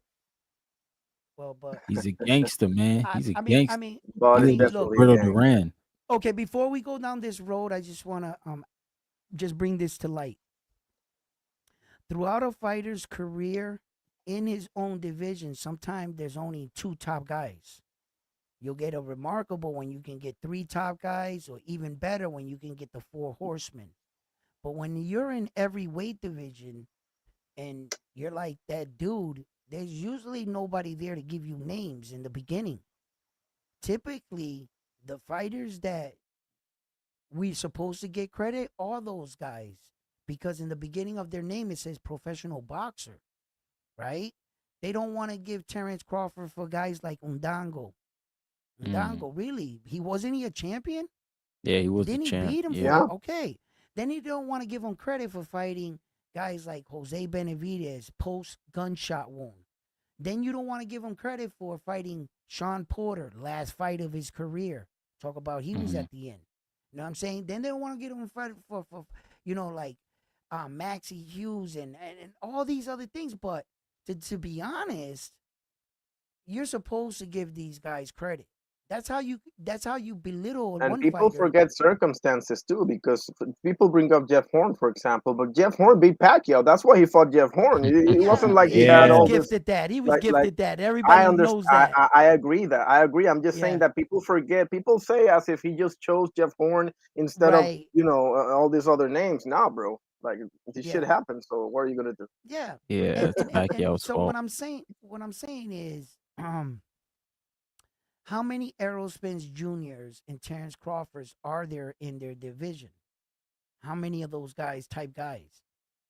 It's just them two. So what other Terrence Crawfords do you want Errol Spence to fight, or Terrence should have fought? What other Terrence Crawfords were there? There's Hmm. only typically so many guys Yeah. that you're gonna get those names, and the rest of your list is supposed to look like a bunch of owls. Who, Hmm. who, who, who, who? Hmm. Because Yeah. this is a blood sport. Not everybody makes it. It goes to show you. Now, the era that these guys were in remarkable era. Okay, the Hagler had Hearns' name, Sugar's name, Roberto Duran's name. You know what I'm saying? Yeah, These guys had some fucking names. Even Hector Camacho got Sugar Ray Leonard's name on his resume. right. You know what I mean? Like these Larry guys. Norris too. Oh Yeah. my God, these guys' resumes were and that's why I say Saul Canelo Alvarez is the last of the dying breed. Where I don't think we're ever gonna see a fighter with 60 plus fighters anymore. Mm. I think he's the last of his kind. That's it. I don't see nobody giving us 60 plus fights. Look at Terrence. He's only in 40s. And he's Yeah, the he's in best that we 40s. have on under our, you know what I mean? Like, Hmm. How many I Duran think Ennis got? Don't he got Jerron like 30 Butenis, something? I think it's uh, like 26 or something like that. Nah, he in the 30s, bro. Really? Jerron Butenis, Yeah, he got was he like 34. 34? I 34 thought he was wins. three. Oh, okay. Never mind. All right. But he's 28. So he's not gonna get to the 60s. He'll be close, but No, he's not. He ain't getting there. no, he You won't get think there. okay, so when he starts getting in his 30s, right, and he starts getting up in there in age, somehow, some way, he's gonna fight more often and top opponent like nah, it's gonna go But guys, let's down. but Nah, guys, he's let's be only honest. gonna fight like twice a year or something like that. Uh, But guys, let's be honest here. Like the reason why they fought so much back in the day, and this is no disrespect whatsoever, okay? Because I love me some Harry Grabs. I mean, you name it, bro. But yeah, the reason why they fought so much is because they didn't. If they made the money they made now, bro, they would be doing the Yeah. exact same thing, bro. Why would Yep. you? Why would you fight so much? But Yeah, yeah, like doesn't make no exactly. sense, bro. Mike Tyson fought 14 times in 1 year. Harry Greb went 46-0 in 1 year. I get It's it, only but 12 months. Even if you fought once a month, that means in one of but those months you had to fight twice. I understand that. But I mean, it's like It's crazy. you gotta go with the times, buddy. Because if I was fighting today, I would be doing the exact same thing, bro. You're getting 6, 7, 8, maybe even more figures check per fight. I mean, wouldn't you do the exact same thing? And I can tell you for a fact they will be doing the exact same thing Yeah, because it just makes sense, bro. yeah, Hmm. but you I can't see, get there. out of all the fighters in the world, we would say on average there's 1,200 fighters on average. On some divisions there's 3,000 guys. I understand, but in some divisions there's only 900 guys. So on an Yeah. average, I'm gonna put 1,200 per division. Okay, so you're gonna have well over 10,000 guys. Out of 10,000 guys, these are the guys that are at the top. You know what I'm saying? Like, so you gotta like. Sometimes I don't understand where like, it's like, oh no, he didn't fight nobody. Jerron Butenis and this and that, but and the paydays and this and that thing with about the payday is, okay, there's only about that many guys at the top. There's even less guys making $1 million a fight.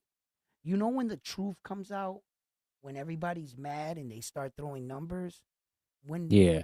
when Teofimo Lopez was about to part ways with Top Rank just before he fought Arnold Barboza and he was scheduled going in negotiation with Subriel Matias, he revealed his last purse, his payout, $300,000. That's wild. So just before he fought with Jose ended up being his highest pay, Hmm. but it goes to show he never even made and that's Teofimo Lopez. Yep. So what do you think these other guys are making? None of them dudes is making anywhere near that kind of money. And some of these guys never hundred break a thousand million dollars is a dollars. lot of money, bro. It may But not be Floyd Mayweather level of money, but it is Yeah, a for a lot of fight. fucking dough, bro. Yeah, it yeah, is. okay. $300,000. All right, and go. I just won $300,000. Uncle Sam comes and takes half. That means I got I 150 out of understand one that. Yeah. out of 150. Hmm. You know what I'm saying? My wife wants shoes, my coach wants pay, Hmm. blah blah Trainer, blah. gym And then fees, I the gotta whole nine pay and yards. then I gotta pay taxes Hmm. on like everything I buy. Like on clothes, food. I'm still paying taxes. Like it doesn't really go so far. So The thing No, you is that maybe keep 100K. Let's say you keep 100K. That's a CEO level, bro. Of yeah, money that for for one one night. night, for one night, Yeah, not for bad. one But night. you Yeah, got to get That's a your shit ass ton back of in money, there bro. though. Get that's all your right. back. You have 4 fights. That's 400K. Bro, that's a shit ton of money, bro. Yeah, it is. Yeah, it is. Now, but you just got to stay active. You know what I mean? And look at the Vargas kid, El General. Yo, his activity is great. You got like I like the way Vargas is putting his son in there. I like his approach. Out of all the brothers, I've always said it. I like him the best. Not to any of the other brothers. I just like his demeanor, his approach to the game. El General looks like he's about this life, and he's gonna really Is that work. Emiliano? Yeah, Oh, Emiliano. okay, I, okay. I like him the best. So yeah. Mhm. Um I'll but be right back, fellas. it's getting there to get those paydays though. But a lot of these guys Yeah. don't make that kind of money. You know what I No, mean? They no. they You're don't. right, man. They don't. They don't. So Very, very small percentage sees a million. yeah. Very small. Usyk could give away 20 million to every division.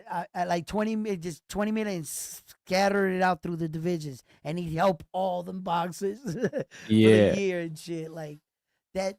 What did he make? 100+ million? yeah. I heard With Dubois, yep. with one I'm pretty night. sure his previous fight he made it over 100 as well with Jesus the Christ. last Fury fight, and then he's made like all the So Turkey fights. He's made good money. so let's say on average, I don't know what he pays out there in taxes in his home country, right? Or if he's even paying taxes right now.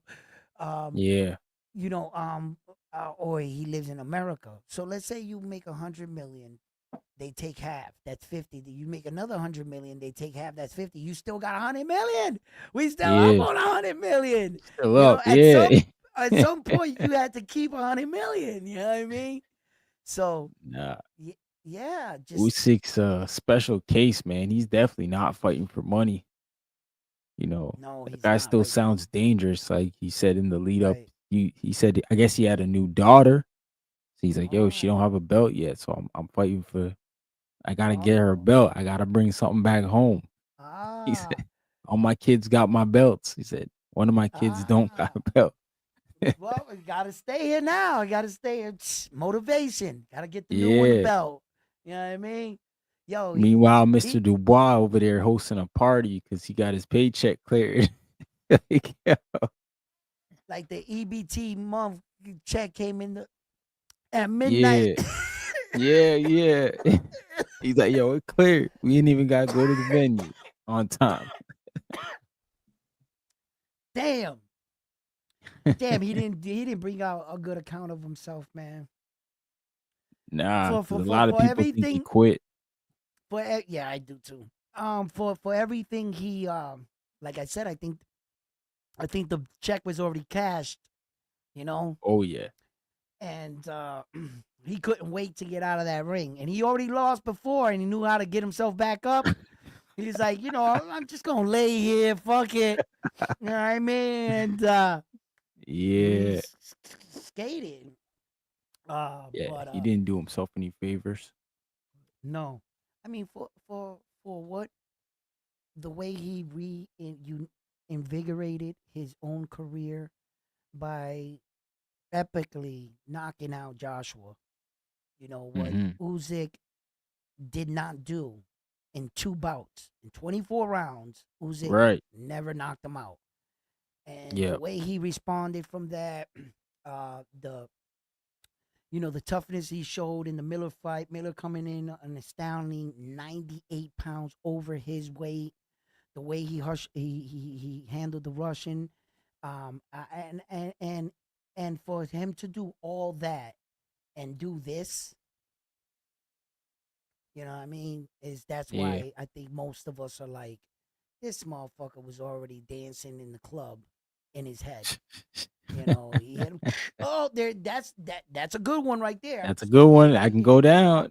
I'm gonna lay right here. I just said, shh. Hey, yo, he peeked and shit. Hey, stop peeking. You peek. You know what I mean? it just felt like that. It felt like that for all the stuff that he did. I just thought he would have made it a much interesting fight, a better account. He would have looked better in the fight. All overall, he would have just looked better. Yeah. I don't think that he was just letting Usyk do whatever. Like Usyk was coming over his jab. Usyk Mm-hmm. started walking him down. He's trying to like put the 1-2 together, and it just didn't seem like he had his timing. I thought he was cold, or I thought maybe he a little bit nervous or something. But Right. come on, bro. You've been in big events. Okay, I'm You back now. you've been in Yeah, big man. events with AJ. You've been in so Yeah. so Some Wembley. Yeah. right. So I was like, nah, I can't give you that, bro. You know what? Talking about Dubois? Yeah, Yeah. he cast a check in his head, dog, and I think Mm-hmm. he might have gave up on us, Nah, bro. he had a pretty good first round. I don't think. Listen, the Joe Joyce fight, bro. He had a not board. I can't remember if it was an orbital bone or Yes, the it eye was socket. orbital bone Yeah. fracture. That's no Yes. joke, bro. Like I would have quit myself, quote unquote, quit, right? So what was the other one? The first Usyk fight. Yeah, oh yeah. Okay, Anyway, didn't quit. He went between 10 more rounds. Anyway, continue. in a way against who? Oh, against Promo. Nettie. I had to sneak that You in talking there. I about had to Nettie? sneak that in there. Yeah, I mean, I had to sneak that in there. Yeah, I mean, anyway, got a fractured orbital bone by the donaire. Second round, he went 10 rounds. Mm. And Paulie Malignaggi had the Oh same yeah, thing. yeah, yeah, yeah, Oh, yeah. you Headful, said yeah, it. headful, Said yeah, it. headful, yeah, headful, yeah. Right. Ah, ah, ah. Yo, you got some technical difficulties over there. Yeah, that shit was crazy. My bad. Now, is it Yeah, better you now? good. Shit, Yeah, I'm yeah, yeah. sorry. I'm sorry. Okay. But I don't know, man. Like I don't know, man. That to me, I can't use the Q word when it's something like that, bro. Your your All your right. your vision is nothing to play with, bro. Like, Yeah. uh, No, no, no. But this time he didn't get a fractured orbital bone. He got yeah, his yeah, jaw. He got twisted. So maybe it was fractured jaw, maybe or something. Yeah, maybe. But Yeah, I didn't even think but about that. he definitely was just like he got caught big. He got caught big. He went boom, and then I yeah. remember he dropped, and then he looked up at Usyk, and you could see it in his face like he was done. And Mm-hmm. I think he knew he was done, and by his expression, we felt like, oh, he's looking for a way out. But maybe Right. I didn't take that punch by Usyk. I don't know what the fuck. Maybe when he got hit, his inside of his body was like, "What the fuck was that?" Like, you Yeah. know what I mean? Like, you know what I mean? I don't know. So maybe he got caught clean. You know. So It I is don't know. Usyk, bro. I don't think this loss really is that damaging for Dubois, and I'll tell you why. I mean, first of all, Usyk is so nice he has to do it twice, right? That's Usyk. He AJ Fury Dubois, every single one of them got done twice. that's gonna hurt him So later. But go ahead. you think so? Well, maybe, I know maybe, so. but I know I so. mean, he's still coming off of a clean out of AJ, okay, and he Mm. lost to a guy that's untouchable, bro. Like that's like and really no shame in that either, bro. Like Okay. I don't know that to me, it's not that big a deal. All right. I'm gonna play devil's advocate. I'm gonna play devil's advocate. I'm gonna play a fan that doesn't like Usyk, and he's gonna use his what he has to say to tell you that Usyk is not the best heavyweight, right? So I'm gonna be the disgruntled fan. You're gonna be the loyal Usyk fan. Okay. Okay. All right. So your claim is that Usyk is going to be among the best heavyweights when it's all said and done. At least I'll get you to say that. Okay. All right. And I say he's not even close. And here's why. Because him fighting those guys, his last six, he has 6 fights that he won that were 6 heavyweight fights.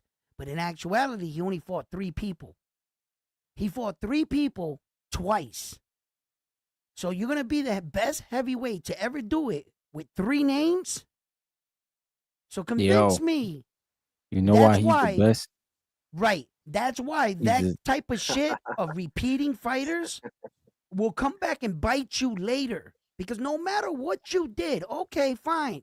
You beat the legendary Tyson Fury. Oh, and by the way, Tyson's last fight, he fought a guy that made his debut in Francis Ngannou. And didn't Tyson Fury get dropped in that fight? You Oh, come fought that on, version. man. Wait, You know, wait. I'm a Go ahead. disgruntled Go ahead. fan. Yeah, yeah, I know, I know. I Disgruntled I fan. that's right. And I'm They love shitting Muhammad on your Ali. guy. Right. But So they love now Muhammad Ali, this person. no, Because no, no. Hold on, Usyk's hold the on. only dude. This guy is disrespecting Uzi, right? So he's saying that you beat Tyson Fury when that version of Tyson Fury. You didn't beat the first version when he had the 3 belts. The best version of Tyson Fury. You didn't beat that version. You beat the guy that got knocked out by a guy making his debut with that, was a mixed martial art fighter. Then you fought AJ. You went 24 rounds with AJ after he got knocked out by a 5'10" Mexican dude eating a Snicker bar, right? Because he's already been knocked out, but you couldn't knock him out. Then you have a controversy win over Daniel Dubois where you get hit in the stomach, and most of us felt you got knocked out, right? So you're prepared to tell me with all that dude is the best heavyweight to ever live? Absolute. Well, not the best, not number one. Only I never said that, right? two-time undisputed But heavyweight you're champion. missing a couple of things, right? You're missing a Yeah. couple of things. Thank you. Wait, You're I did. I missed one more thing. I just want to add this one small detail. Let's just remember that when he became undisputed twice in the heavyweight division, that second time, it's not a technical plus on your resume. Because what that's saying is you were stripped by the IBF for not fulfilling your championship obligation to fight your mandatory. Because you said no, we stripped you. That's not a plus. That's a minus. Nah, So that's when a you go plus. back- Not 'Cause you really. went back and when got you go it. back, Not really. so when you go back to get that 4th belt back, it's not in the regards of, you see, we should have never been in this situation. You should have obeyed by the rules and fought your mandatory, but you didn't. As Because a he couldn't champion, contractually do it. you said no. You vacated the belt. I can say you were scared. I have a Well, good the claim history for books it. don't say all that, Edwin. They I just know gonna that. I say know. he a They're gonna say two-time he was stripped. undisputed and the only one to do Let it me go ahead and respond. Let me go ahead and since All respond. right, now Listen, come Muhammad on. Ali. it is Now pretty come and sell interesting, it. though. It is pretty interesting, though, because you're coming from an angle and you're going very surface level on this. And I understand what you're doing, and you're doing it really nicely. But let me go over a few things that you're missing, right? Yes, it's 3 names. Tyson Fury. Okay, Tyson Fury. Bro, forget about the Ngannou. Nobody's ever gonna hold Tyson Fury to that because everybody, their mommy and their poppy, know that Tyson Fury fights to the level of his opposition. He didn't look so good against Otto Wallin either. He didn't look so good against, I think it was Tom Schwartz or something, which Capetillo saved with the Cutman that he gave him the car and everything afterwards, if I'm not mistaken. Like Tyson Fury, you gotta know what it is. Like the Tyson Fury that fought Klitschko and Wilder, especially the second time. That dude, they were playing. They were people forget. People were so high on Fury, they were putting him right up there as the goat of heavyweights when he did all that, right? Yeah, wasn't that And Tim he's Zoo? he's 6'9". Tim Bradley Tyson said Fury that. is 6'9". That's damn near an NBA center type of height, bro. So he's beating these dudes while being the smallest dude every single time. This era of heavyweights are not 6'3", are not 6'2", are not 6'1". This era of heavyweights are 6'5" and above, and he's 6'3". Usyk ain't no small dude by all-time standards, but by today's standards, he's really small. And he's beating these dudes not once. People don't understand how dangerous a rematch is, bro. A rematch is the most dangerous thing. It's what you were just saying a while ago about Puello and Matias. You wouldn't give that dude another crack at you. And there's a reason for that, because when you go 12 rounds, it's not like watching film. When you go with your style 12 rounds with somebody else and you give him another crack, and Dubois was damn near a decade younger than him, bro. On top of being bigger, he's like damn near a decade younger than him. Coming off of his best performance, I don't think that can be debated. And Tyson Fury, he beat him twice. Did anybody else do that? No. He beat AJ twice. Did anybody else do that? No. You see what I'm saying? Like, I thought you were coming in from the angle that he made his bones at cruiserweight. I thought that's what you were coming from, because if that's the No. angle, then I gotta say yes. I got no choice because the facts are there. I mean, Usyk really made his bones at cruiser. That's no debating. Maris Bridis, Michael Hunter, Tony Bellew, you name it, right? All those names he got at cruiserweight, cleaning out the division, and then he goes to heavyweight. Which other name could have added to his legacy more than a rematch with AJ, Fury, or Dubois? Which other name? There's no other name. Joe Yeah, Parker and Caballero are not quite there yet. which You know. which speaks to like, okay, first of all, right, I hit you with like facts and shit, first of all, and you hit me with you can't hold them to this and these standards and this and minimizing that, right? Because I tell you right now, as far as cruiserweight as Uzyk's, no one even is giving him his credit or bones at cruiserweight because his star status was made in heavyweight. His start when Usyk became Usyk, he became it as a heavyweight, not as a cruiserweight. Because Well, if because cruiserweight it has been. I'm sorry, just real quick. Cruiserweight has forever been the most underrated division yeah, of the big divisions. yeah, you're That's right. obvious. Yeah. Yeah. So and then when you think about legendary cruiserweights like Evander Holyfield and what he did in the cruiserweight division, it's hard to like say Usyk, right? So then he went to heavyweight, and what it was, the argument was that what you hit the nail right on the hammer on the nail, that he was a smaller guy beating these big dudes. Mm-hmm. The same thing that Evander Holyfield did. It was like these guys were smaller, a little compact, strong, but they were big dudes. They were plus 200 pounds. So, and they were seeing the fight a lot different. They were used to fighting at a lot bigger speed. And I think that that's what Uzyk's doing to these guys. He's that much faster than your typical heavyweight, and he's getting to the punch much faster, and he's not a small boy, like you said. Actually, I think he's 6'4". So he's not a small dude. So he can crack. And let's just be honest. The reason why the heavyweights don't cut weight, because after a certain amount of weight, after like 225, a knockout's gonna be a knockout, bro. These guys are hitting you with shots. You're only a human. You can only take so much. So you might be over the threshold or under the threshold, but you better believe that every heavyweight, if he catches you, he's gonna knock you out. He's gonna put you out. So I just think that, look, unfortunately, the truth is Usyk is not in a good era of heavyweight boxing. There's not a lot of big names. There's just not. For the last 10 years or so, the heavyweight division has been suffering. So much, in fact, that Turkey Al Sheikh wants to bring guys out of retirement, the Klitschko's, and pay other guys to come back to fight because the heavyweight division needs so much help. Why you think Uzyk's fighting these guys double time? There's, like you said, there's no one else. Who are you gonna fight? Josh Parker? He needed to make his way up. Who are you gonna fight? Like Zhang? Yeah, Like Caballero ain't there yet, in my opinion. He right. might be, So but so the heavyweight division hasn't been, and once you beat the stars, and we had to dress AJ up as one. You know what I mean? Because but because but if you there's things ask that me, he's Andy Ruiz exposed him, bro. no That was No, doubt, he didn't. crazy in New no York. He doubt. yo, he No, couldn't get his legs underneath Nah, him. He he was didn't like expose him, bro. like Cause like well, in the rematch, yeah, what he the hell did did. he do? What did he do yeah, in the but Nah, Andy rematch? came in they're like, one on one. They're one on one.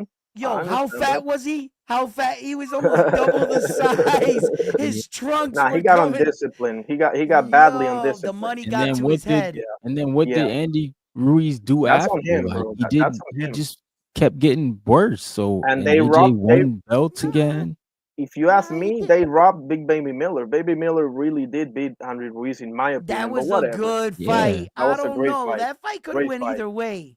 Great fight. Andy, Great fight. But that was a good fight. Not like when Andy Cruz fought the other Mexican dude that staggered him, that brought him down to one knee. Yeah, Remember? Antonio He, Moran. eh, yeah, he hit him, boom, and Andy wobbled like this, and then he hit him Mm. again, and he went down to like one knee, and Andy stood up quick. Like I thought he hit him with some big shots, but that Miller fight, that was a back and forth, and it impressed me. Miller's gas tank. Miller, the way he was looking in the 11th and 12th round, that impressed me. Yeah, he's a For a big guy. heavyweight, to me, there are Yeah. things that you can do to make up for, let's say, 10, 12 fights. Like, and what Usyk inactivity has will kill done, you. because not only he's the smaller guy, he's the older guy also. Let's Yeah, not forget about that. Like yeah, he's if you look at it on the surface, he ain't supposed to win these fights, bro. He's fighting dudes damn near a decade younger than him, more powerful, naturally more powerful and bigger than him, and on top of that, they're younger too. He's really Mhm. he's you, just that he's just so damn good, and his yeah. boxing He IQ really is. just don't make no sense. His You boxing IQ no, no, and no. What Usyk does really well, he understands how to win a fight in the sense of not trying to look so flashy. He's not a flashy fighter. He's a fighter that gets right to the point. In every second, every minute of the fight, he's just getting to the point and getting his shots in and out and executing what he, how the fight is going for him. He's a I no think he is nonsense fighter. flashy. I think He he is flashy. I mean, Nah.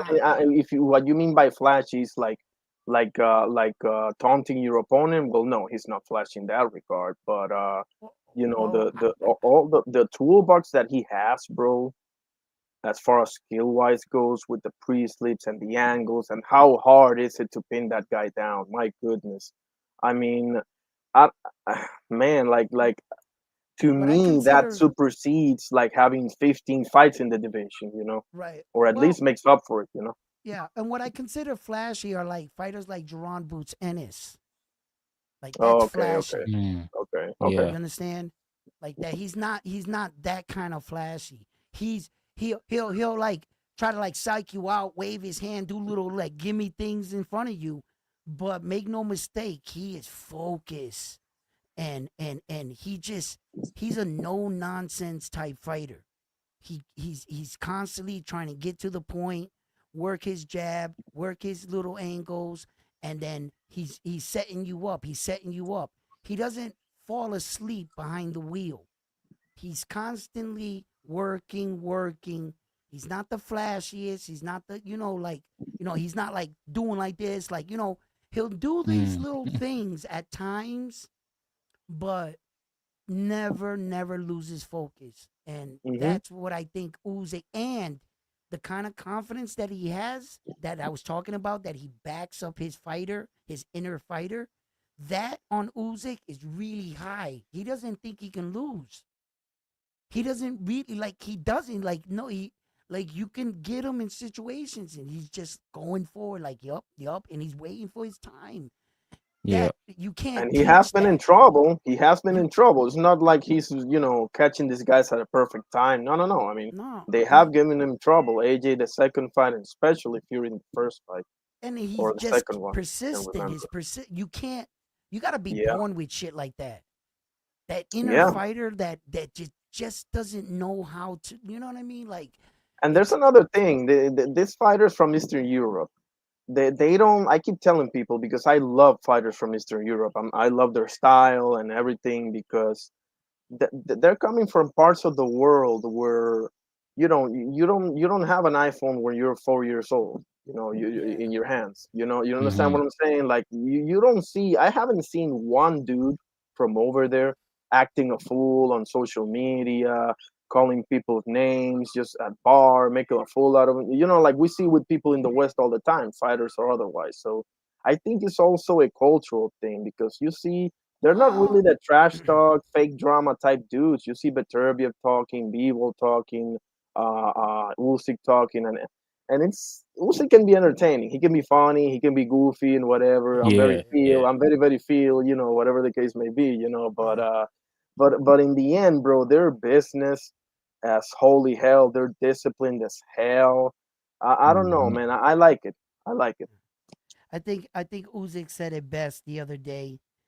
They asked him a question. Somebody said, "What gets you motivated for this fight?" He said, "I don't have motivation." He says, "I have discipline." Mhm. Motivation, you can Yeah, get up and be motivated for a week, and that's good, but it won't sustain you. He says, Yeah. motivation doesn't keep me in the gym. Discipline does.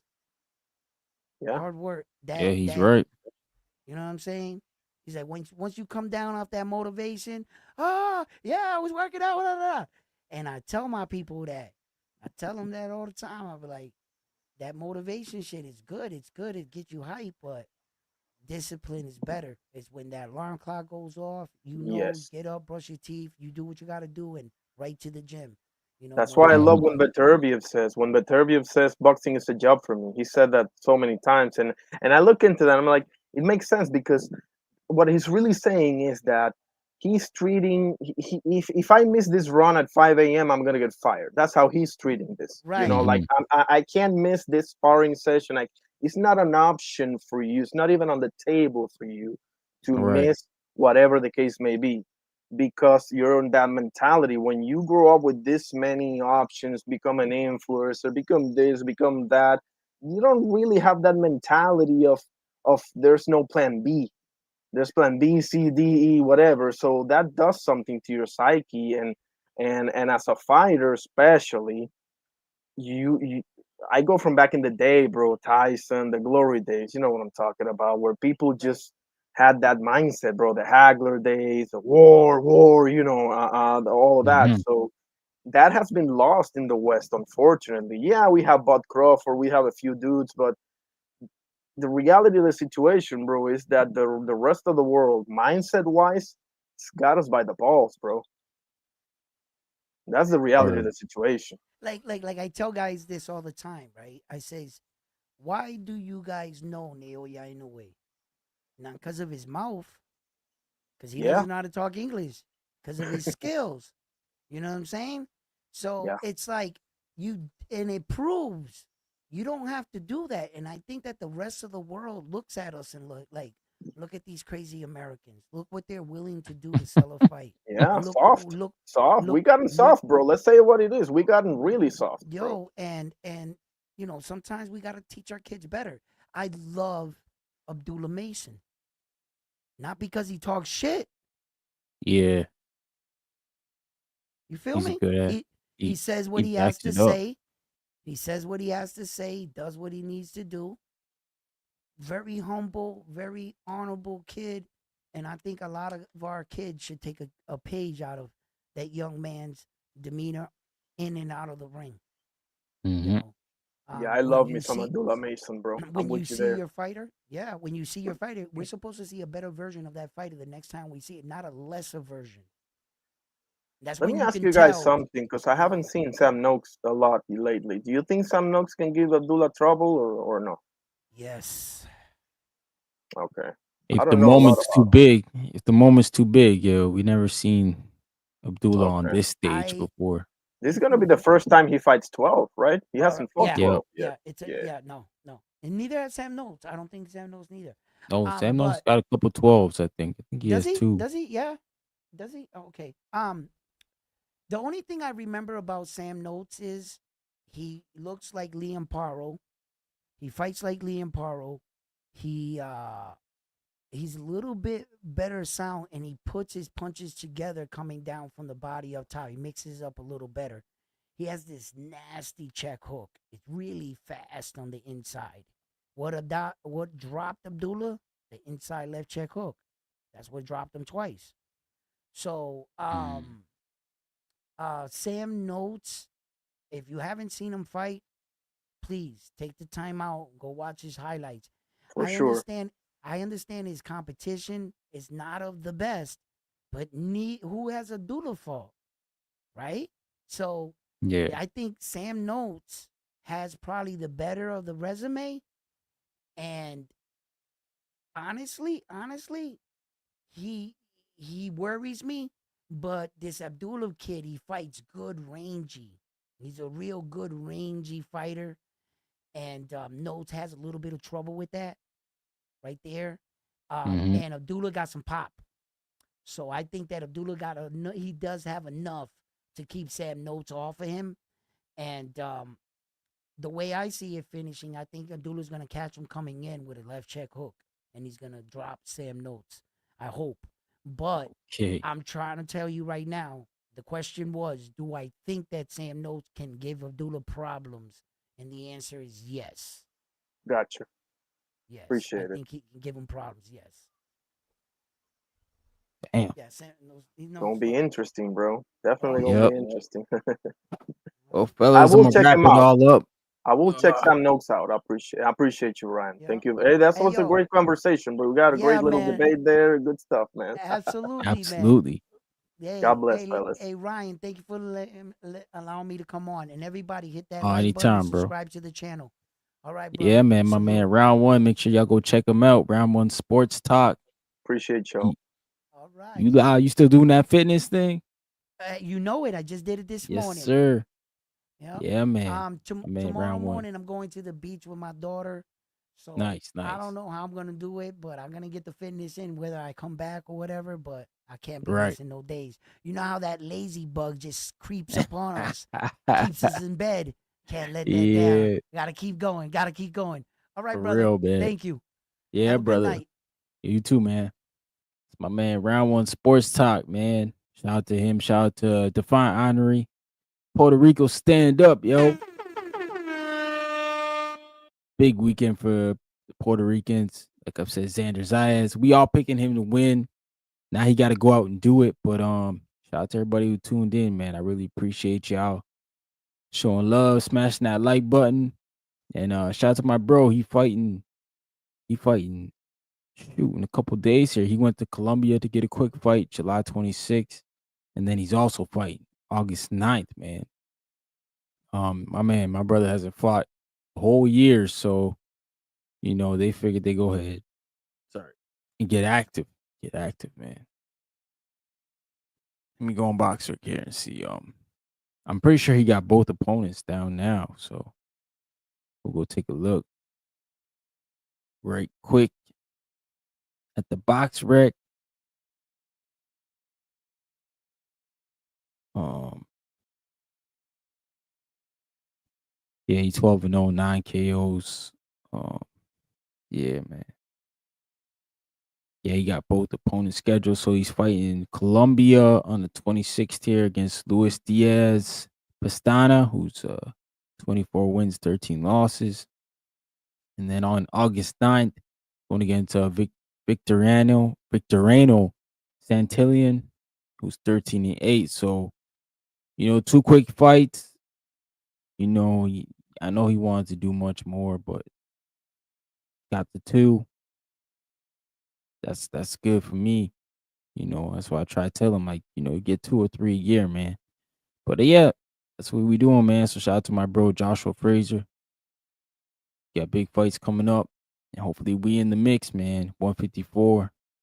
We here, we coming, man. But I appreciate everybody for tuning in. Make sure y'all smash that like button. Peace.